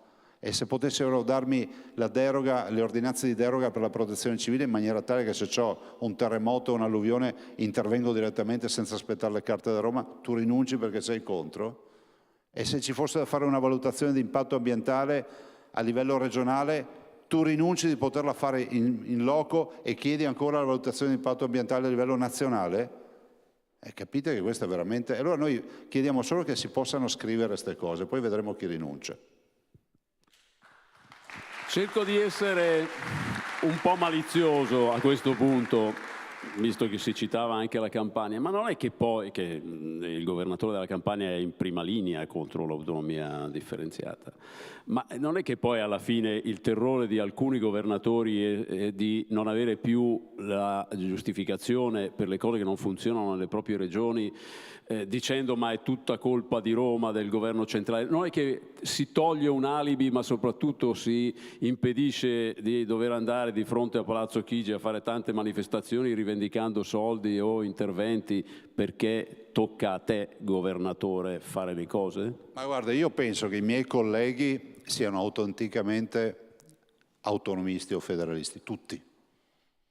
Se non altro posso citarvi un esempio che è quello del Covid, dove ci siamo incontrati, facevamo call tutti i giorni, anche 2 o 3 volte al giorno, e comunque oltre ad aver dimostrato che la gestione del problema nell'ultimo miglio rende molto di più nella velocità perché diminuisci le catene decisionali rispetto magari a una gestione centrale. Ci puoi mettere anche premio Nobel della medicina a Roma, ma se nell'ultimo miglio c'è il problema di, che so, di aprire un punto tamponi o gestire, pensate, noi abbiamo messo le nostre terapie intensive nella prima fase, quando comunque c'era bisogno della terapia intensiva di intubare i pazienti, abbiamo chiuso sale operatorie, abbiamo utilizzato corridoi, cioè non è che uno da Roma riesce a gestire queste robe, cioè devi prendere... Non è la speranza, insomma, a decidere. Sì, non è la speranza. Per fortuna, dico io, no. Ma scusate. E detto questo, penso che quasi geneticamente, insomma, sta nel DNA di un amministratore a qualsiasi livello cioè, avere la possibilità di poter decidere per il bene dei propri cittadini. Quindi io immagino che questo sia il mantra. Dopodiché ti rispondo con le parole di un grande vecchio che oggi non c'è più, che è Giorgio Napolitano. Giorgio Napolitano era Presidente della Repubblica quando noi iniziammo l'avventura della referendaria, proprio nell'iniziare a parlare della legge referendaria. E i tuoi colleghi andarono a intervistare, no? Andarono a intervistarlo, sperando che questo dicesse questi sono 4 pazzi, quelli del Veneto. E lui rispose in maniera lapidaria, no? Il garante della Costituzione. Cosa disse? L'autonomia, ve lo ricordate Napolitano, è una vera assunzione di responsabilità. E il vero tema sul quale si gioca tutta la partita è la responsabilità. Cioè se questa fosse un'azienda che oggi è senza controllo di gestione, con l'autonomia sarà un'azienda col controllo di gestione. Quindi qualsiasi azionista sarà in grado di capire se il suo amministratore delegato sta facendo cazzate oppure no. Perché oggi è sempre colpa di Pantalone, come si dice a Venezia, no? E invece a noi piace avere degli interlocutori certi. Quando dico noi cittadini. Prima citavi i 3.000 miliardi di debito, la situazione fuori controllo del Paese, così via. Ma secondo alcuni in realtà la responsabilità è proprio in questo decentramento. Cioè lo Stato non è più stato in grado di controllare la situazione e le regioni sono il male del Paese. Infatti è noto che Roma sia efficiente. Cioè l'efficienza dei palazzi è nota a tutti noi.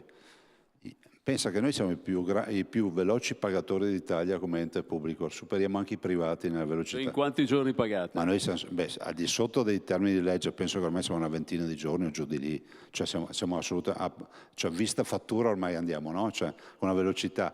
No, per dirti che penso che sia innegabile che l'efficienza delle amministrazioni ci sia. Io non attribuisco, spesso si dice ma questo è un paese a 2 velocità, no, è un paese veramente a 2 velocità.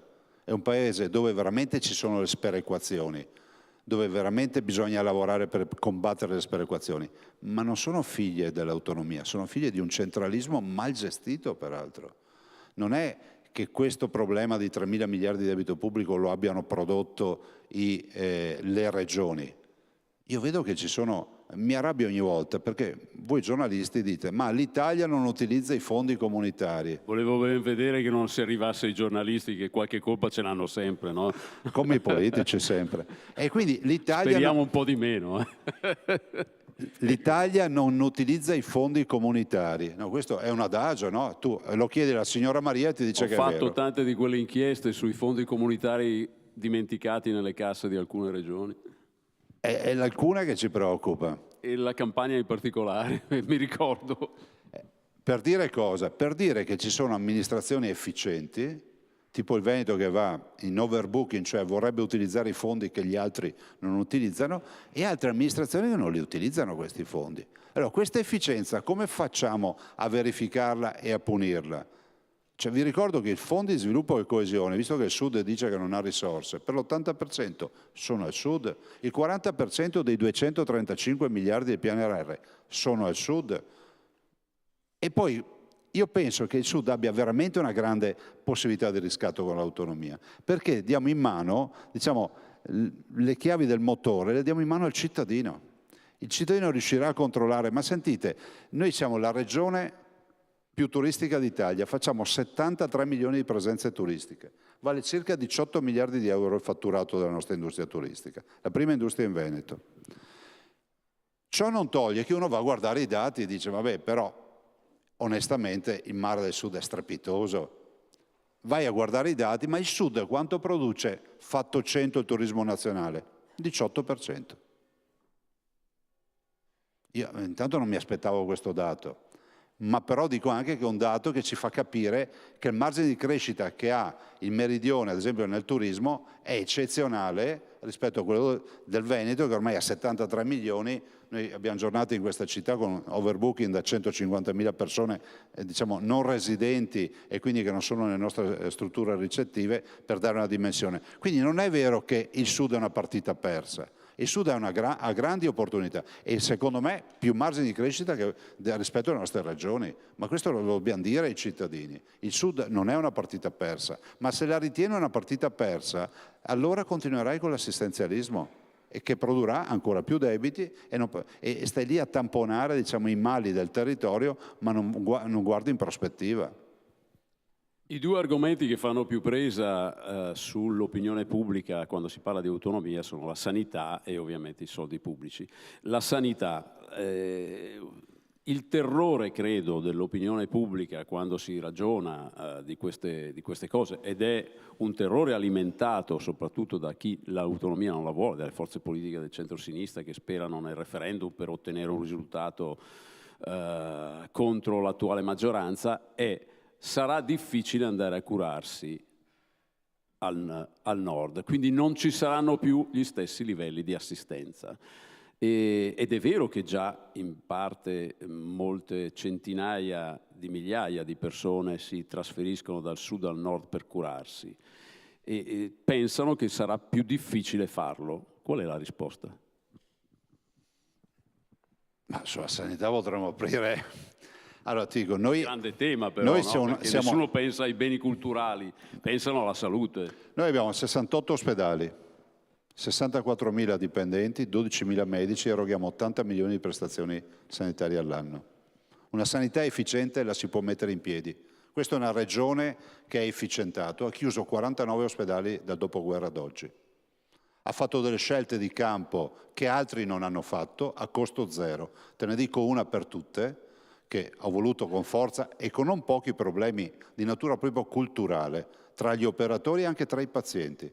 Decidere che i cancri al seno non vadano, questa è una decisione mia del 2013, non vadano ad essere diciamo, nel percorso della chirurgia generalista, definiamola così, ma siano dedicati a delle breast unit. 150 operazioni al seno all'anno, team operatorio, e quindi un percorso nuovo, un percorso innovativo, che ci permette oggi di dire che il 98% dei cancri al seno curati in Veneto hanno un esito positivo. Costo zero, solo organizzazione. Allora, sulla sanità, io ho letto anche dei rapporti, si dice che se ci sarà l'autonomia, premesso che varrebbe la pena ricordare ai cittadini, ricordiamoglielo, che la sanità è già il 90% della regione, quindi non è che facciamo tutte queste grandi rivoluzioni. Si dice che avremo delle regioni che cresceranno ancora più velocemente in qualità di erogazione di servizi e altre che resteranno indietro. Primo tema. Noi non dobbiamo puntare all'equa divisione del malessere, come ho detto prima. Cioè tu mi stai dicendo che non devi portare ulteriore autonomia nella sanità perché altrimenti ci sarà qualcuno che verrà curato ancora meglio. Cioè lo dovremo curare ancora peggio? Prima domanda. Risposta. Seconda risposta. Io penso invece che ci siano assoluti margini di crescita per le comunità che hanno difficoltà. Ovvio che hanno fatto alcune delle scelte passate che io rispetto, ma che non sono quelle che noi condividiamo. Noi siamo la regione che ha minor tasso di privato, per dire. Qui in Veneto, se qualcuno si ammala, abbiamo un ottimo rapporto con quell'11% di privati, sono eccezionali, bravi e fanno parte dell'offerta sanitaria veneta, ma se una persona si ammala non va in cerca di una clinica privata, va in ospedale. Quindi l'abdicare alla cura pubblica ti porta già a peggiorare il servizio che tu puoi dare. Dall'altro aspetto, sento dire che noi guadagniamo curando i cittadini che vengono da fuori. Il 47%, anzi il 57% dei nostri pazienti in mobilità sanitaria da fuori regione non sono del sud, sono del nord, per un fatto di regioni contermini e così per i nostri che vanno dalle altre parti. Dal Veneto alla Lombardia, certo, dall'Emilia alla... Voglio ricordare che quelli che vengono da sud, voi sapete che noi siamo remunerati in base a una tabella, cioè se tu fai un tunnel carpale, il DRG ti dice sono 2.000 euro, è brutto parlare di cifre, però ti dà un'idea di cosa succede. A noi non arrivano casi con appendiciti, tunnel carpali, ernie inguinali, tonsilliti, adenoidi, polipi nasali, non arrivano queste, ci arrivano tutti i casi disperati. A volte anche di seconda mano, brutto termine, ma rende l'idea.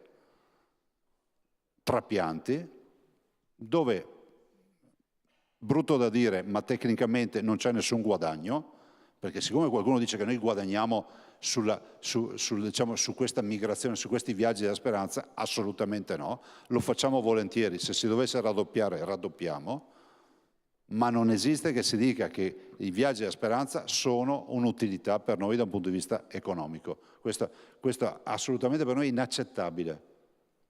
Quindi non è un investimento, lo facciamo diciamo, per etica, per morale, perché va bene così, ma che non si dica questo. Dopodiché, sai, si dice, ti faccio l'esempio dei passaporti per chiudere. Allora ne ho sentito un altro, dice sì, ma se la base del ragionamento è quella che vi sto dicendo, allora la preoccupazione è veramente importante. Se dessimo tutti gli uffici postali la possibilità di fare i passaporti, i cittadini avrebbero il passaporto. No. L'ufficio postale di Venezia è più efficiente dell'ufficio postale di Crotone. E quindi vuol dire che i veneziani andranno prima all'estero, occuperanno le posizioni migliori, perché poi quelli di Crotone, che hanno l'ufficio postale che va peggio, sentite, guardate che la base di ragionamento oggi è anche questa, Quindi non si tratta più di dire facciamo sta corsa e abbiamo le bici a carbonio. No, è meglio restare con le vecchie biciclette e magari non facciamo neanche la corsa. No, a proposito di uffici postali e soprattutto di passaporti, una delle cose incredibili che mi è capitato di toccare con mano, l'ufficio passaporti a Milano, perché io vivo a Milano, ha di fianco l'ufficio postale. Ma la cosa incredibile è che tu puoi andare all'ufficio postale a pagare solo il bollettino.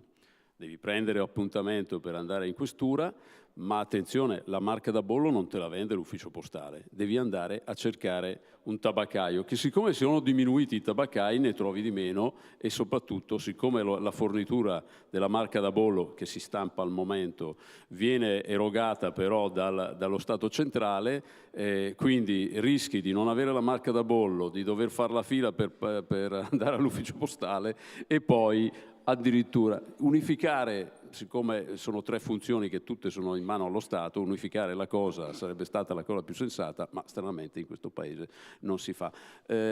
Istruzione, perché l'altro argomento che viene usato è ma non è che possiamo avere l'istruzione divisa per regioni, se no anziché la storia d'Italia facciamo la storia del Veneto, la storia della Lombardia, abbiamo delle differenze di livelli di istruzione perché i migliori professori magari saranno pagati di più al nord. Cosa replica? Che sarebbe sbagliato fare 20 ministeri della pubblica istruzione, è logico. Però è altrettanto vero che poi ci sono dei margini, degli ambiti nei quali il tailor made, l'abito su misura, ci rende tutti vincenti da nord a sud.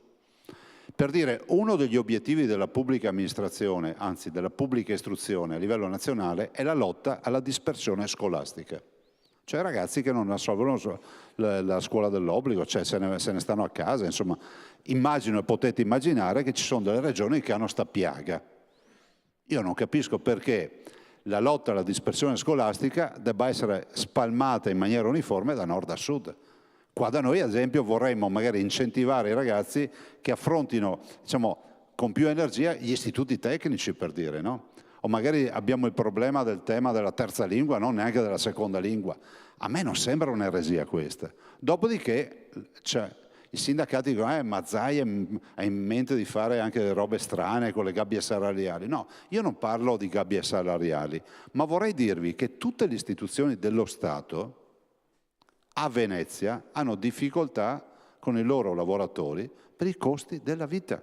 Ma immagino che accada anche a Capri, a Cortina, a Milano i professori fuggono perché non riescono a rimanerci, il costo della vita è allora, elevato. Se noi non tariamo gli stipendi al costo della vita senza gridare allo scandalo in base ai territori nazionali, è inevitabile che depaupereremo alcuni territori. E allora ancora una volta andremo verso l'equa divisione del malessere, perché questo Paese investe moltissimo sull'odio sociale e sull'equa divisione del malessere. Ma non c'è il rischio di uno spostamento di professionalità nel settore dell'istruzione dal sud al nord, dove scappano tutti perché dicono là mi pagano un po' di più? Ma no, decisamente no, perché se tutto si rapporta al costo della vita, penso che questo sia fondamentale. Guarda, direttore, noi qui a Venezia abbiamo veramente grossi problemi, ad esempio per i pubblici uffici, ma ti parlo della magistratura, dell'avvocatura dello Stato, e sono lavoratori che vorrebbero venire a lavorare, ma oggettivamente il loro stipendio vale meno qui di quello che varrebbe da qualche altra parte d'Italia. Quindi decisamente no. Dopodiché, rispetto alla scuola, c'è anche da aggiungere che autonomia scolastica c'è già, perché comunque gli uffici scolastici regionali, che non sono della regione, ma sono del Ministero, hanno un ambito nel quale possono decidere su come tarare la formazione, parte della formazione. Quindi io non ci vedo. Poi sai, noi continuiamo a ragionare in maniera analogica, ma siamo entrati definitivamente nel mondo digitale. Parliamo di intelligenza artificiale. Io penso che se ci fosse un'assemblea di ragazzi diciottenni qua che ci ascolta, dice ma questo è un altro mondo, ma non perché siamo fuori dal mondo, perché comunque vanno in tutt'altra direzione. L'autonomia ha anche questo merito di rincorrere i bisogni e rispondere alle esigenze di questi giovani, perché è inutile riempirsi la bocca di fuga dei cervelli e poi non far nulla. Governatore, però sia per la sanità, sia per l'istruzione, ma per tanto altro, le infrastrutture e così via, si torna sempre alla questione SCEI. Cioè, è vero, si dice no, ma rimane tutto uguale, ma la grande, e la propaganda ovviamente batte su questo, la grande preoccupazione è alla fine il Veneto si terrà più soldi e il Sud ne avrà di meno. In 3 parole, visto che poi siamo fuori tempo massimo, provi a convincere gli elettori. Ma guarda, i nostri imprenditori dicono che non servono i soldi, ci vogliono le idee. Questo è il punto di partenza. E sono anche convinto che questo cambiamento di approccio culturale vada nella direzione dell'efficienza. Noi abbiamo l'ambizione e la presunzione di essere più efficienti di molti uffici pubblici nazionali. E proprio per questo motivo l'abbiamo dimostrato dove abbiamo le competenze. Ricordo che l'autonomia non è a vita. Quindi non volete più soldi? No, ma questa legge non lo prevede. Questa legge prevede semplicemente competenze, 9 materie sulle quali possiamo trattare subito, altre 14 materie dove potremo trattare dopo la definizione dei rispettivi LEP. Ma soprattutto sul tema della riduzione delle catene decisionali, di essere molto più efficienti nei confronti del cittadino, questo crea sicuramente economia. Perché se tu distruggi l'ufficio complicazioni e affari semplici, il cittadino vive meglio. L'economia vive meglio. Noi qui abbiamo 600.000 imprese che ci chiedono non di avere finanziamenti a pioggia, ma di non avere rotture di scatole. Allora, anche qui 2 parole ma molto veloci. Perché l'autonomia differenziata non divide l'Italia ma la unisce? Ma come dicevo prima, l'autonomia è centripeta, il centralismo è centrifugo. L'autonomia in un paese, soprattutto con le caratteristiche del nostro paese, il nostro paese non è mai stato è il paese delle identità, il grande valore del nostro paese è quello, sono le identità, le peculiarità. Pensa solo che abbiamo 4.500 prodotti tipici, dà una dimensione di quanto strano sia sto paese. Non parlo di tutto il resto. E io penso che l'autonomia sia un'esaltazione di tutto quello che ancora oggi non siamo riusciti a valorizzare e sia una grande opportunità. Però guarda, alla fine io la chiuderei così. L'autonomia o la facciamo per scelta o la dovremo fare per necessità, perché andrà a finire così. Perché se non la chiami autonomia, ma la chiami progetto e riforma di efficientamento del Paese, finiamo lì alla fine, che devi dare competenze ai territori affinché sgambino e facciano veloci. Bene, grazie a tutti grazie quanti, a tutti, grazie Governatore. Grazie.